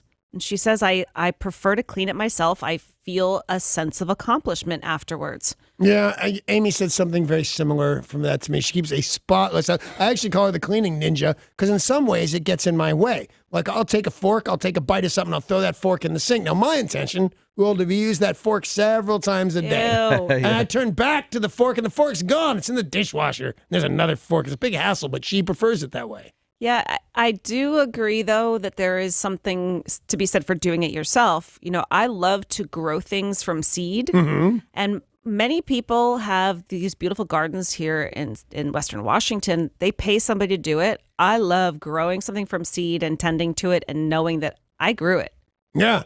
That I feel a sense of Sure, accomplishment. Yeah, I don't. And have you gotten from seed to an actual fruit? Oh, yeah. My fig tree. Your fig tree made figs? Yep. I did tomatoes. Paul from brings us seed. eggs. I brought us tomatoes. Where's our figs? Seriously. They're not ripe yet. Oh. Yeah, and last can't year, believe it. They're unfortunately, they were ripe while we were on vacation. Oh, how dare they? Yeah, and I did catch a squirrel taking one the other day, and I was pretty mad at it. Yeah. You should be. Should have made a little hat out of that thing. Now, I know, Danny, sometimes you do like to just pay people to do stuff. I do. Here's my thing. Watch this. What I like to do for myself is earn the money to pay people. So I don't have to do anything by myself. And I meant that at least 2/3 of that is because I'm incompetent. But I'm not incompetent of making enough money to pay some guy to mow my lawn. I don't want to. Well, you guys listening, when have you done something yourself that people would generally pay to have done for them? Call us right now and share 800-252-1025 or text in 90627.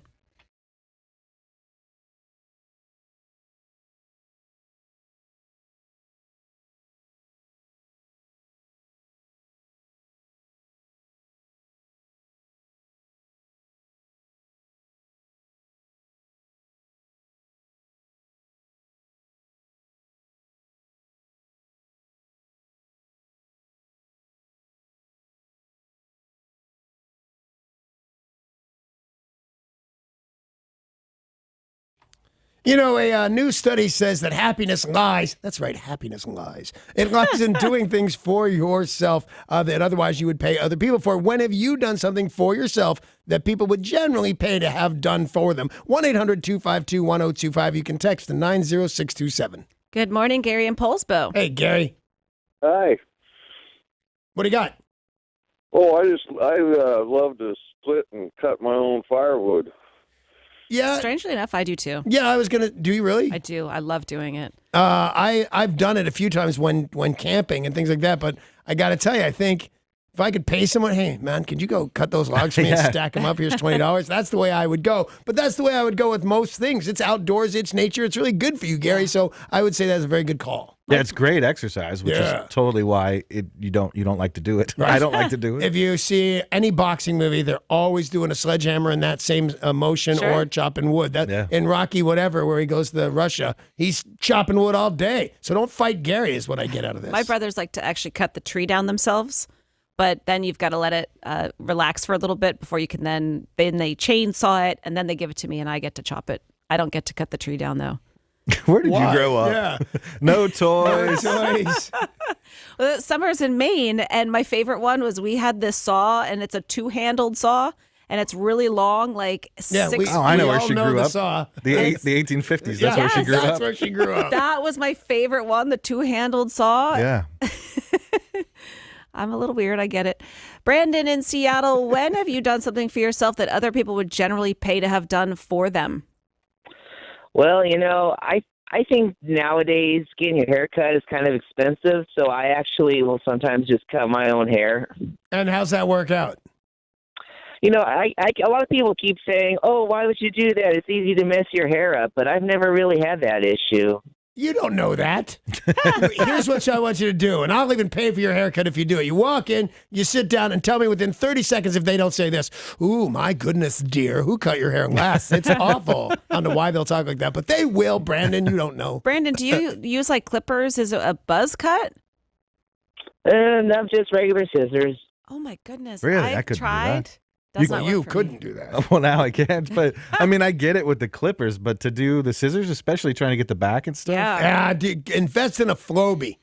It's a good time. Anybody old enough to remember the Flobies? Yeah. You attach these clippers to your vacuum It just cleaner. vacuums yeah, the hair. just going to cream you. It's awesome. 800-252-1025. When have you done something for yourself that many people would just pay to have done for them? Mark and Sumner, good morning. Morning, Mark. Good morning, you people. What do you mean, you people? I like working on my own car, changing the brakes and doing all that stuff that needs to be done to it. I'll just flat out say this. I can't. I could not. It's not because I don't want to. It's not because I'm lazy. That's something I've, like my friends in high school, some of them knew how to tune up their own car. Maybe before that, Jim O'Neill could tune up his dad's truck. Not me. I can't do it. My hat is off to you, Mark. I think that's great. The newer the car, the more impossible the task. Like they intentionally are making it so you can't work on your own car anymore. I think that's true. And what you have to do is you hook your car up to a computer. Yeah, right. So now it's two things I don't know how to do. Yeah. Paul, when have you done something for yourself that most people would pay to have done for them? Well, we do a lot of stuff around our place that most people would probably pay other people to do. But one of the biggest projects when we first bought our property was there were several old alder trees that were rotted and dead and needed to be pulled out. So we've taken down about 5 of them. I'd never, fallen a tree before. So, hooking the chain up to the back of the truck to make sure that you're pulling it in the direction you want it to fall in, and then get out the chainsaw and hope that it falls that way. So we pulled some trees down ourselves. Wait, so you don't have the double-sided saw, the double-handled No. saw to use? Nor does he have the other person who uses the other side of that saw. But to get like a certified arborist to come out and take out those trees, it would just have been a fortune. So we took the trees down ourselves and then rebuilt the carport ourselves after we dropped one of the trees onto the carport. There you go. I Whoops. saw that one coming. I knew something went bad for you. That's why sometimes it's money, right? Other times it's too much physical activity. You don't want to do it. Other times it is you're going to do something wrong. In every one that I can think of for me, it's because honestly, I don't know how. I'm not skipping. I'm not being lazy. I'm just not meant to. One time, I'm going to go with 1985. Not sure, but somewhere around that year. I'm about 25 years old or so. And I haven't worked a single day. I can't get a job that will pay me money because I'm not giving up on acting yet. That's what I do. I'm going out on auditions, and I hadn't gotten one job. So how hard can this be? So I did my own taxes because I had to say 0000. There, done. There's for you, Uncle Sam. Apparently, more to it than just filling out a bunch of zeros. It was still, I shouldn't have done it. I went to H&R Block and got it done. Yeah, I told you I had a buddy who was hell-bent on trying to do his own taxes and made a mistake because he said he was a cleric. Because he did clerical work. Oh, yeah, that is a mistake. I'm like, are you a priest and you never told me? He's like, no, I'm just dumb. Kelly and Quilstein, what is something you've done for yourself that most people pay to have done for them? My own tattoos. Oh, wow. Oh, man. Really? If I were a cop, I would come to your house and arrest you right now on charges of tattooing without a license. Are you a professional tattooist? No, I'm just a scratcher. And you do your own? Are any of them really bad? No, I've got 3 or 4 on my right arm, and they look professional. That's amazing. I'm thinking about getting my next tattoo from Kelly, of course. It just seems like the right thing to do. Because I'm looking for the Turtle Bay turtle. Mm-hmm, okay. I think the captain may have a tattoo of the Turtle Bay turtle. Oh, yeah. So I would, not to suck up to the boss or anything, Amy and I were talking about getting it, and that's when I noticed he has one. So, Kelly, I might be calling you to give me a tattoo from a professional scratcher. Tori is a very talented artist. Tori, you'd never give yourself your own tattoo, would you? Oh, no, not at all. I mean, don't you think I could. Maybe. I mean, you could do the artwork, but then to be able to put that on your body? I'd give it to someone else. Yeah. Yeah. Well, most tattoos that aren't right off the tattooer's wall are you tell him what it is that you want, and you either give him the art from an album cover or whatever the hell it is. I mean, Tori, the crown you have on your back, that's from a Queen album, isn't it? It was inspired by one. Inspired by, because mostly they say, these guys are talented, let me draw this up for you, and they do. Let's talk to Gene in Puyallup. Hi, Gene. Good morning, y'all. Anyway, we like picking our own blueberries. We planted some blueberry bushes here, about 10 years ago, and boy, oh boy, this year was just a bumper crop, but they cost so doggone much in the stores. Yep. So we enjoy picking our own blueberries. Boy, that is great. That's one where I think, I should do that, but I tried growing tomatoes, and I hated it. How often they needed attention, how often they needed water. They were just bugging me, those tomatoes. I'm going right to the store. You should go to that tennis court over by your house in Queen Anne at the fire station because there are blackberries galore. and you could go pick them, and it would save you a lot of money at the farmer's market. I should. And it's free. Just Although I don't really buy the blackberries at the farmer's market as much as other stuff, but now I'll go that forage. That seems fun. Yeah, I like that. Thanks. Hi, Lisa in Puyallup. Hello. Hello. What have you done yourself that most people would pay to have done for them? I just thought of This is a one. winner, I think. I tore down a 50-year-old outhouse that my father built, very well used, and rebuilt a new outhouse over the same hole. Oh, Okay, first let me just say, yuck. Yeah, right. Is Just it to like be 10 dealing feet with your high? father's poop from 50 years ago. Wow. I You remember said that a sandwich. well-used Yeah, outhouse. well used. Not even like okay used, well used. But why don't you move it? Don't you have to move it to a new hole and fill that one? Oh no, it was fine. You just don't want to drop a piece of wood in there and disturb it. That's not a good thing. It settles a certain way. I don't know what's happening. It's gross. I don't It know just all either. seems gross. You're 'cause dropping stuff in there I'm either definitely way. dropping stuff in there and I a little love- log. Oh, I get it, a log. I love the sense of accomplishment, but that's not something I would ever do myself. An outhouse? Amy took me on a tour of the Beatles' homes, and Paul McCartney actually had an outhouse when he was a kid, and it's still standing there. Standing inside Paul McCartney's outhouse is the most labor I'm ever going to spend on someone else's outhouse. Thanks, Lisa. Tom and Olympia, what have you done something yourself most people would pay for? Well, I hunt and fish for my own food most of the time. Neat. And are you successful, Yeah. or do you have to go to the store a lot? Yeah, no, I mean, it's I grew up here in the Northwest in Gig Harbor and hunting and fishing my whole life. And, you know, as a kid and growing up, I just thought it was a great way to get outdoors, and it surely is. You know, But, did you ever see that show, Tom, called 8 is Enough? I was doing a show with the guy from 8 is Enough, the middle, I can't remember his name all of a sudden. Willie Ames. Willie Ames, thank you. And he was showing me pictures. He lived in the Yukon and was nowhere near a store. If he didn't get something, he and his family didn't eat. He went all survivalist on it, and it still seemed too hard. Yeah, and for a lot of people living in Montana or in Alaska, that is just the way of life. Yeah. I mean, they don't have a Walmart or a QFC on every corner. Ron and Enumclaw, when have you done something yourself that most people would pay to have done for them? Well, Danny, you understand this one. I shot my own horses. Yeah, kind of. Well, not crazy to do. The animals are surprisingly receptive to that. So it's not like he's going to get killed every time. But the labor and the wisdom, that like you have to know a lot of stuff to shoe a horse, especially if the horse is uncooperative. Were you good every time? Did you make it every time? Oh, yeah, it took me a couple days to do 6 horses because it got to my back after 2 of them. Man, that's a lot of work. Yeah, and I would definitely pay somebody to do that. I did the claw that you have to pick out their hooves because they get rocks in them and hurt the horse. I've done that, but I'm not shoeing the thing except to say shoe. Good morning, Chris in Tacoma. Good morning. Morning, Chris. What did you do yourself? I built a second home. Is that because the first one sucked? That's Pretty impressive, much. Chris. And you build, I could never, ever, sometimes when they're building a lot of stuff by my house, I could never imagine the plumbing and wiring, like the boards and stuff, seem like the hardest part. They can't be. The pulling, the wiring through those ducts and stuff, that's crazy. And is the second home nice? Yeah, not bad. You know, it's a process, though. It's not really done yet. It's legal to occupy it, but it's not done. Can I ask you a personal question? Are you married, Chris? Yeah. No. Okay. Were you before you started building a house? That's what I was asking. I've read 100 times that doing a remodel on a house will get a couple divorced. Right. I'm sorry, Chris. I still love you. Good for you, Chris. That's very cool. Thanks for the calls and texts this morning. The news is coming at you next.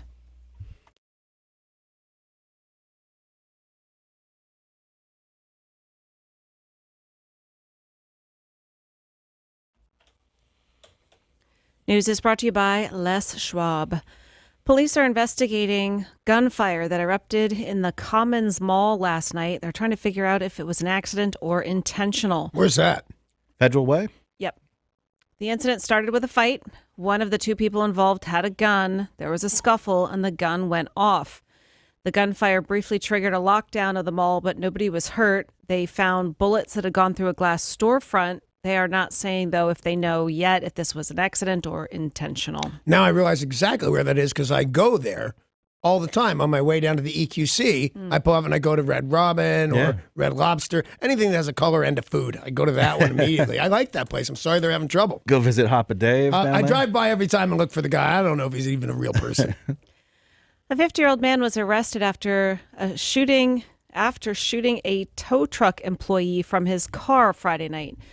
The tow truck employee saw the suspect dump trash onto the tow company's property, and when the employee tried to confront the suspect, he drove away, firing 2 bullets that struck the employee. Wow. The employee was taken to the hospital, thankfully non-life-threatening injuries. The trash the suspect left behind was from a nearby restaurant. Upon going to the restaurant, they discovered video footage that showed the suspect in his car, and they were able to then take him into custody. Good. And Crazy. now you're not even an idiot. I mean, you're a terrible person, don't get me wrong, but you're not even an idiot because the technology's so new that when you're 3 blocks away from your crime, you're probably still caught. Yeah. That's really weird.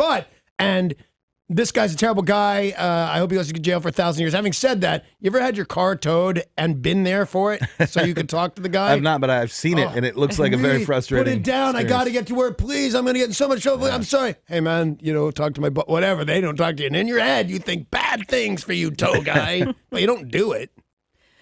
Members of the U.S. Coast Guard undertook a dramatic recovery operation of a runaway boat that had some kind of mechanical failure and launched its driver into the Puget Sound. I watched this live happening. Como had a live streaming video of it, and it was so fascinating, even though it was just a boat going in circles. And I'm sitting there watching this boat going in circles, the Coast Guard's, standing on their boat watching it go in circles.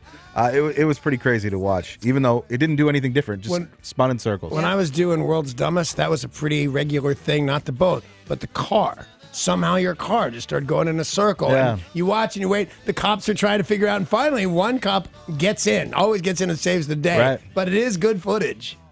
Well, in this case, the 19-year-old Finn Fosberg said he had just gassed up at the Des Moines Marina, was running back to his home when this freak mishap occurred. The steering locked up. It took a right-hand turn. I flew off, and it was going too fast for me to safely try to climb back on board. I thought I had to just get out of the way of it. I've got to try to swim to shore.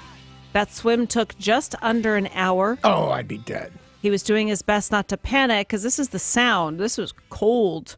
Thankfully, he was not hurt, and the Coast Guard were able to wait for the boat to run out of steam. Oh, you should have shot it. You're the Coast Guard. You have cannons and stuff. You should have shot that boat.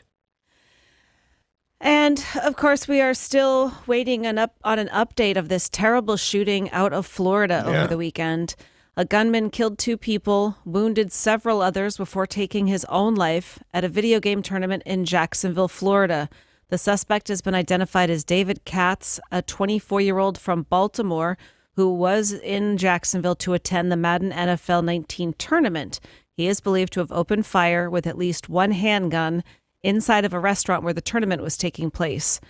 Now, he did then turn the gun on himself. Looks like there are 9 other people with injuries who are all going to be okay. Well, when I heard the news, I was really, because I was positive they said somebody's opened fire at a gay bar. And I said, oh, man. And in Florida again, it's happening again. And still people were shot. Innocent people were shot no matter where your place was. But it took like 3 times reporting it to realize they're saying game bar because I'd never heard the expression before. Yeah. I'd heard sports bar, but never heard game bar.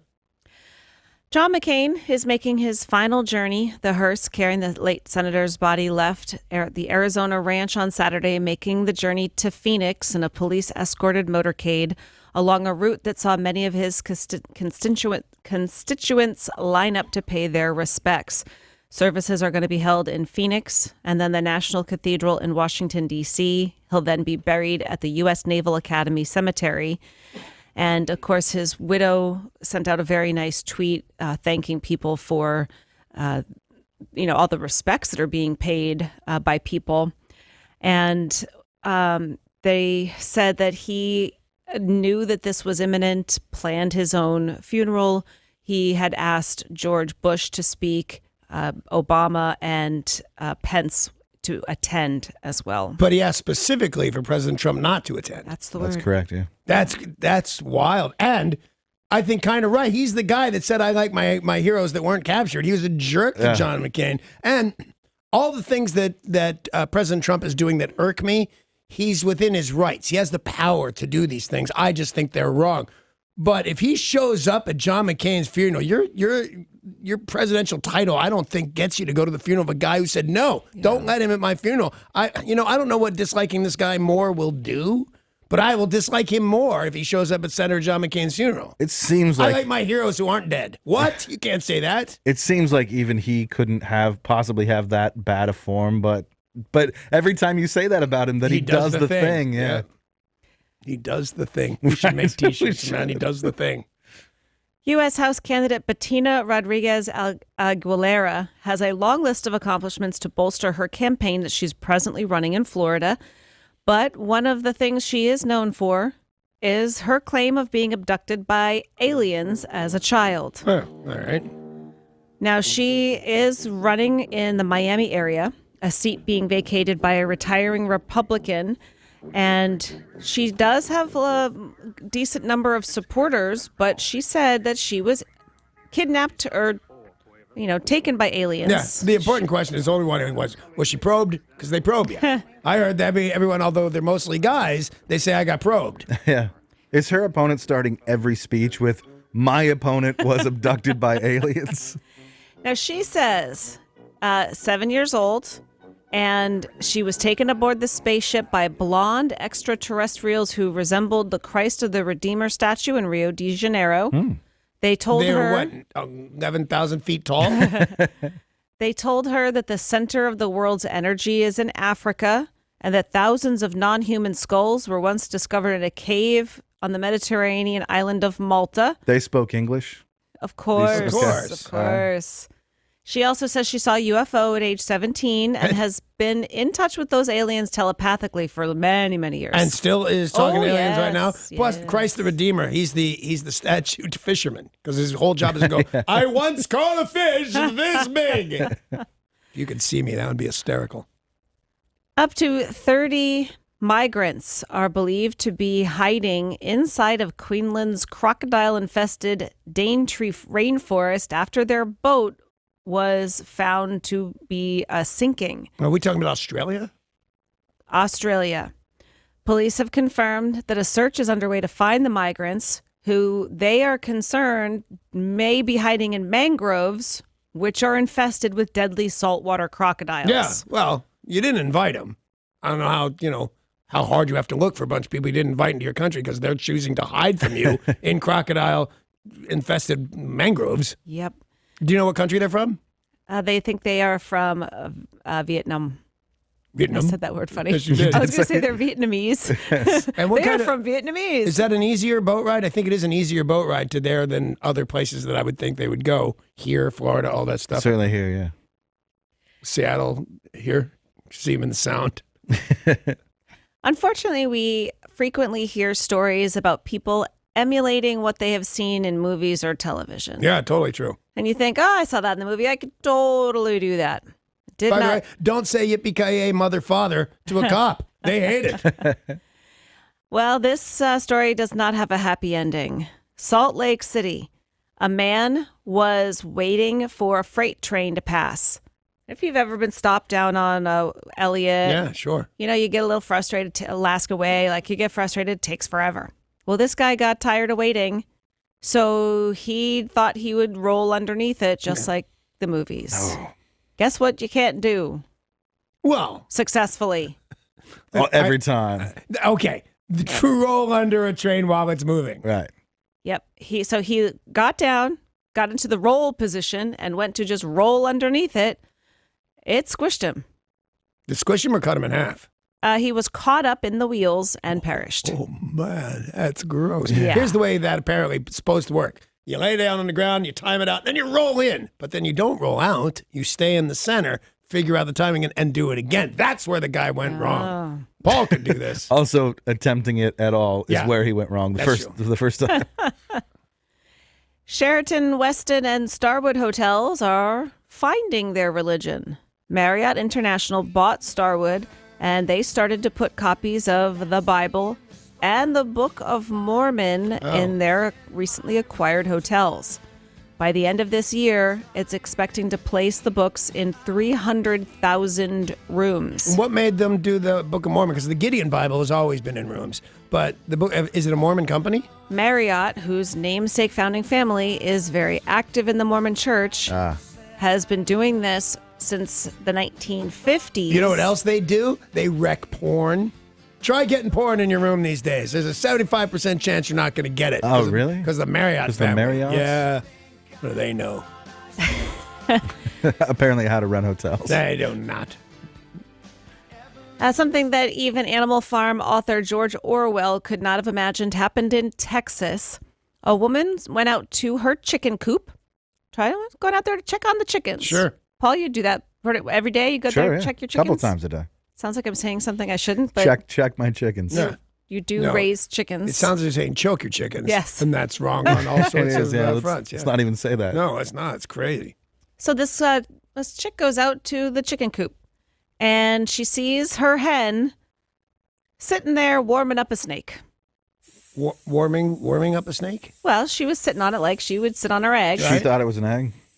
It's a huge snake. She took a picture of this, and there is just snake curled up everywhere, and then plopped right in the top is the hen sitting on top of the snake. Is the hen? Let's rename it dinner. It's got to eat the thing, right? Believe it or not, the chicken was unharmed. They've seen the snake around the coop before. They said it's eaten an egg here or there, but they seemingly are friends. She sat on top of the snake, and this is a true story because there are pictures to prove it. Hey, just because I sat on top of things doesn't mean we're friends. At least that's what they said. That's a super weird thing. That's a very odd thing. Yeah. Well, things are not right in Texas, that's for sure. A man named Nicholas D'Agostino is in big trouble with the law. And he's one of my people, too. You're not helping anything, D'Agostino. You're not going to want him to be one of your people. Maybe you will. I don't think I can help it. It sounds like he's one of my people. He was found to have shot at a car. Then they looked at the videotape and realized he's done this several times, broad daylight. Has he ever hit anyone? Yes. Oh, because I was going to say, if he never hit anyone, he's definitely Italian. He's hit their vehicles. He is doing so because they are female drivers, and he hates female drivers so much he shoots at them when he sees them. Well, that seems excessive to me. Also seems like he'd be shooting quite a bit. Quite a lot. He'd be shooting at my car no matter who was in it. 100% of the time, 80% of the time we go to the store or anything like that, Amy drives. Yeah. He hates women drivers, says they are incompetent, and women's sole purpose is to give birth to male children. Male children? Oh, yeah. Then what happens to civilization? Well, you're going to have a couple, but for the most part, it should all be male children. All right. Got to have a couple to Seems odd. keep it going. And a 13-year-old boy is in big trouble after stealing an ambulance and crashing it into an unoccupied police car and a motorcyclist. But on the bright side, if anyone was hurt, there is an ambulance at the scene. 13 years old. He decides to steal the ambulance. And what's so scary is the person on the motorcycle had a GoPro on. What motorcycle? And the motorcycle's going down the road. When I started this, I said he hit an ambulance and, the ambulance hit a police car and a motorcyclist. So the motorcyclist has a GoPro on, and you can actually see the ambulance cut in front of him, and the motorcycle smashes into him. Didn't I say this morning on stuff that you do that you know you shouldn't? Riding a motorcycle, still, everybody knows that's dangerous. Yeah, we do it anyway. Yep. And the kid, let's see, a couple of broken bones here and there, but the kid, they said, is going to be facing some charges, even though he does seem to have some mental health.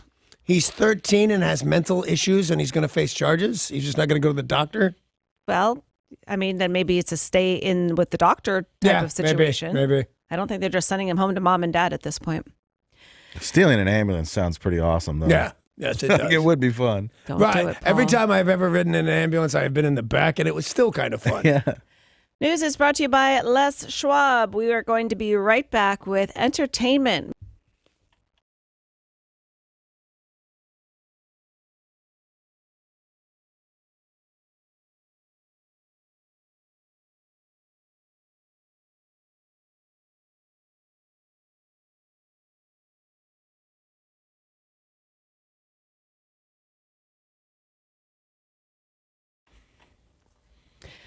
Well, the band's Robbie Robertson. My favorite band in the world. Just bought 2 of their other albums on vinyl. Thank you, Tori. Well, get ready to buy something else. Yeah. Robbie Robertson has revealed he's working on a solo album with a bit of an unusual description. He says that what he's working on is violent and sexy. Wow, that does seem weird. Yeah. Although the band wrote some weird songs with their, the drummer guy, I wish I could remember his name, and nobody's really the drummer or the guitar player or anything else in this band. Yeah, they all move around. They all move around the whole time and play any instrument in the whole wide world. And this song, no, not this song. One is about the South will rise again. About, look, there goes Robert E. Lee, get up and... I don't know that you could sing that anymore today. Oh, yeah. The night they drove old Dixie down and all leave the on people Helm. were singing. Yeah, it's a good one. Yeah, Lee on Helm. That's it.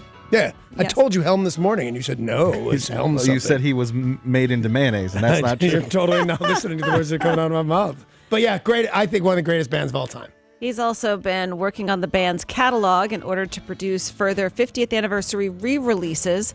The updated version of their 1968 debut, Music from the Big Pink, arrives on August 31st. In case you're curious, it's a house.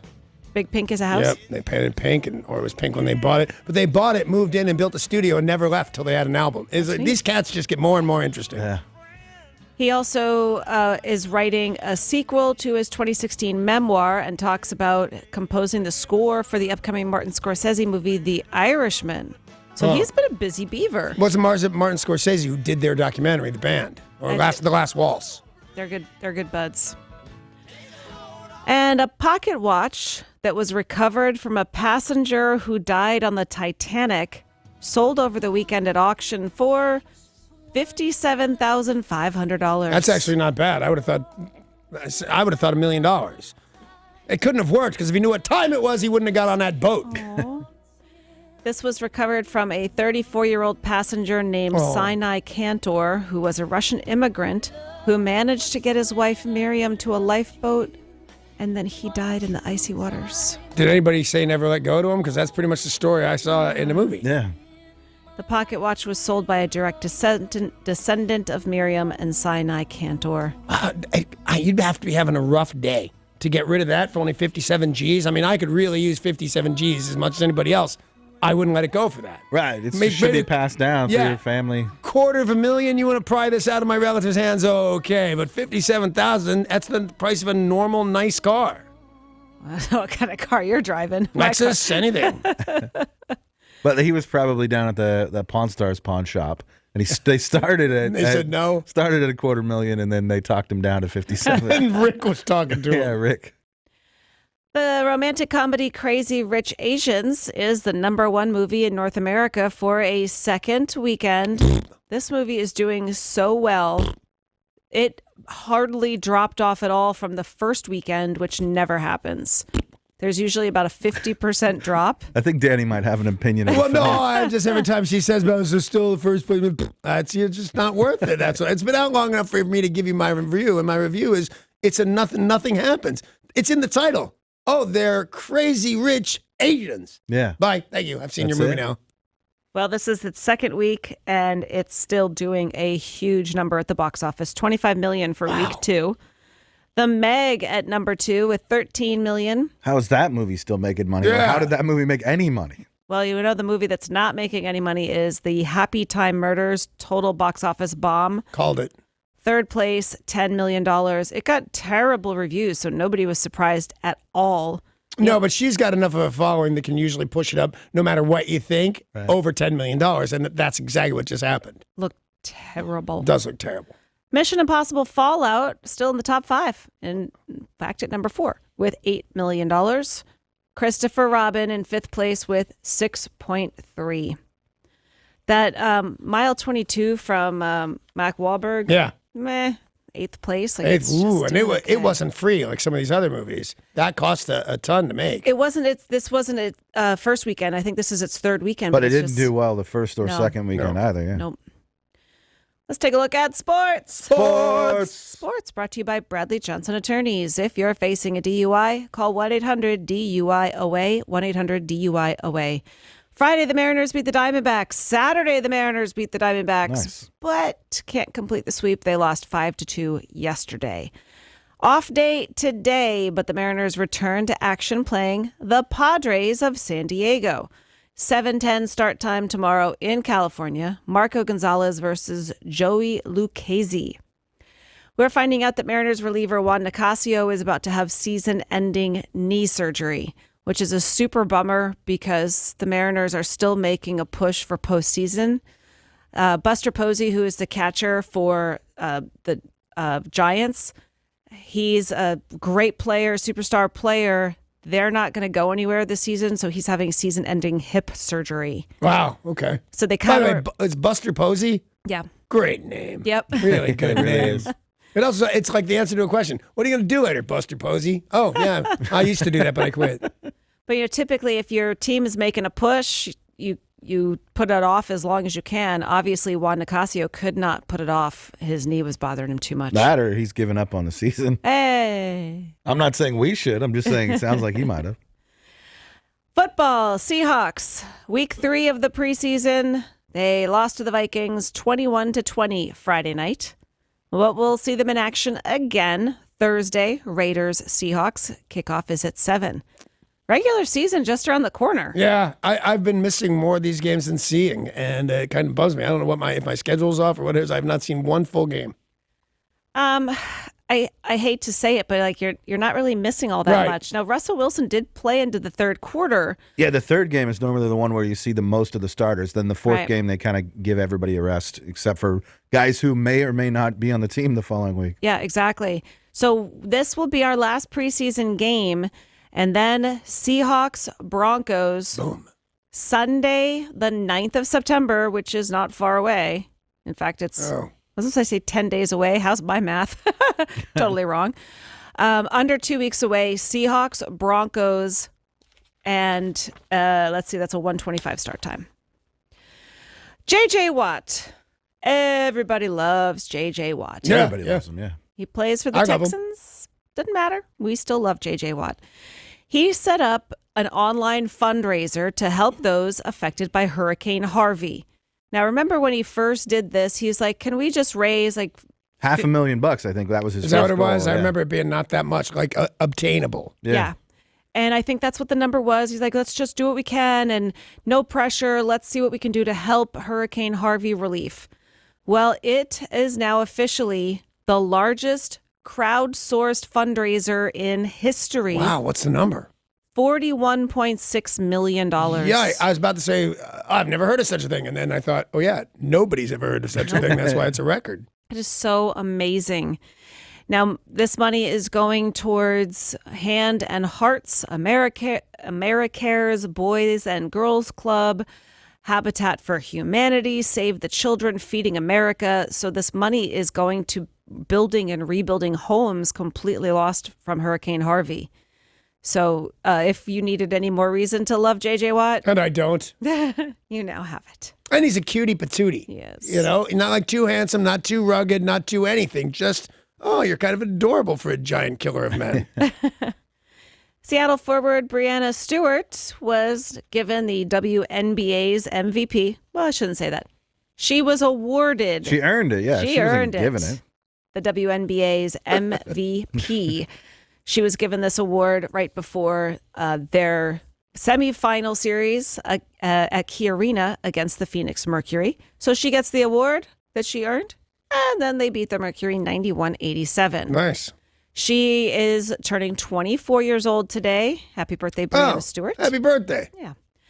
As Sue Bird won the Kim Parrott Sportsmanship Award for the third time. So they had a great season, which will continue tomorrow. The semifinals, Game 2, Phoenix Mercury at the Storm. Tip-off is at 7. You know who usually wins the best sportsmanship is the least good player on the team. She's like their head guy, isn't she? She's great, yeah. Yesterday, the Sounders beat the Timbers 1-0. Extend that win streak to 7 matches. Put themselves back in playoff contention, so that's good. And up next, Sporting Kansas City next Saturday with a match time at 1 o'clock. They're going far. Yeah, they are. We certainly hope so. Go Sounders. ESPN announced that they will nationally televise the October 5th exhibition game between the Sacramento Kings and the defending NBA champion Golden State Warriors. That's the one here, right? Right. Yes. That is the one here at Key Arena that hasn't seen an NBA game in 10 years. The 7:30 game will be broadcast on ESPN and the ESPN app. And this is going to be the last scheduled event for the building before it closes for renovations. I don't know. I thought we were doing a thing. Well, we haven't had an NBA game in 10 years. Why? Because we lost the Sonics. See, the timing of it was the issue. We couldn't tell if you were mad that we were going to have a game or mad that we hadn't had a game. Here's the safe way to go. Just assume she's mad about something and you'll be fine. There are going to be a lot of former Sonics there. Lenny Wilkins, Fred Brown, Slick Watts, Wally Walker. They're not going to let those Schrempf, guys play, right? Gary Payton. Okay, clear it up for the rest of the room. What does that mean? Oh, they're just, they're ex-players, ex-coaches, yeah. Because everybody's an ex-Sonic, right? Are the Sonics still a team Right, somewhere? there's no Sonics. No, so they're all ex-Sonics. That's why I needed that cleared up. A Canadian tennis player is being dubbed the luckiest loser in the game's history after gaining his entry to the 4th consecutive Grand Slam event without ever qualifying for a single one of them. Peter Polansky tried and failed to clinch a spot in the U.S. Open. Right. But there are other people who are better. But if you've got an injury or if you've got a conflict and you can't play, they have to pick somebody to play a match. He is now being called the lucky loser. He never qualifies, yet gets to go and play. Yeah, well, so far he hasn't lost anything. What happens now? He is ranked 120th in the world, right? And he will face the number 4 seed. Every time he goes, he loses because he's not very good. Right. Well, to be, what is he, the 108th best player in the world? That's still very, you play him. Or her, All right. or it. And that's a look at your sports, brought to you by Bradley Johnson Attorneys. If you're facing a DUI, call 1-800-DUI-AWAY. We've got a lot coming up on tomorrow's show. I mean, every day is jam-packed, but at 7:50, a filthy forecast from my mouth. That sounded weird. It did sound weird. But for some reason, I'm looking forward to it. Well, maybe even a little more than I was looking forward to it if she was doing it some other way. 7:20, put up your dukes. The prize is a pair of tickets to Battle at the Boat 117 next Saturday night at the Emerald Queen Casino. So dig that. I got to tell you, by the way, because I love the good fights, but I was watching TV last night, and they were doing a thing on the world's best DJ. Not the world's highest paid, the world's best. And it starts off with him rocking out in Ibiza, which looks like a terrible place to go. And then he's in Vegas. Turns out he makes $50 million a year, not even being the best DJ ever, which begs the question, who is the best DJ ever? Who is the best DJ ever? Steve Slayton. What are you crazy? And he makes a brisk $82 million every year. I'm surprised he actually shows up here for work. Anyway, he's gonna play you a bunch of classic rock and roll because that's what he does. Let's get out of his way and bye.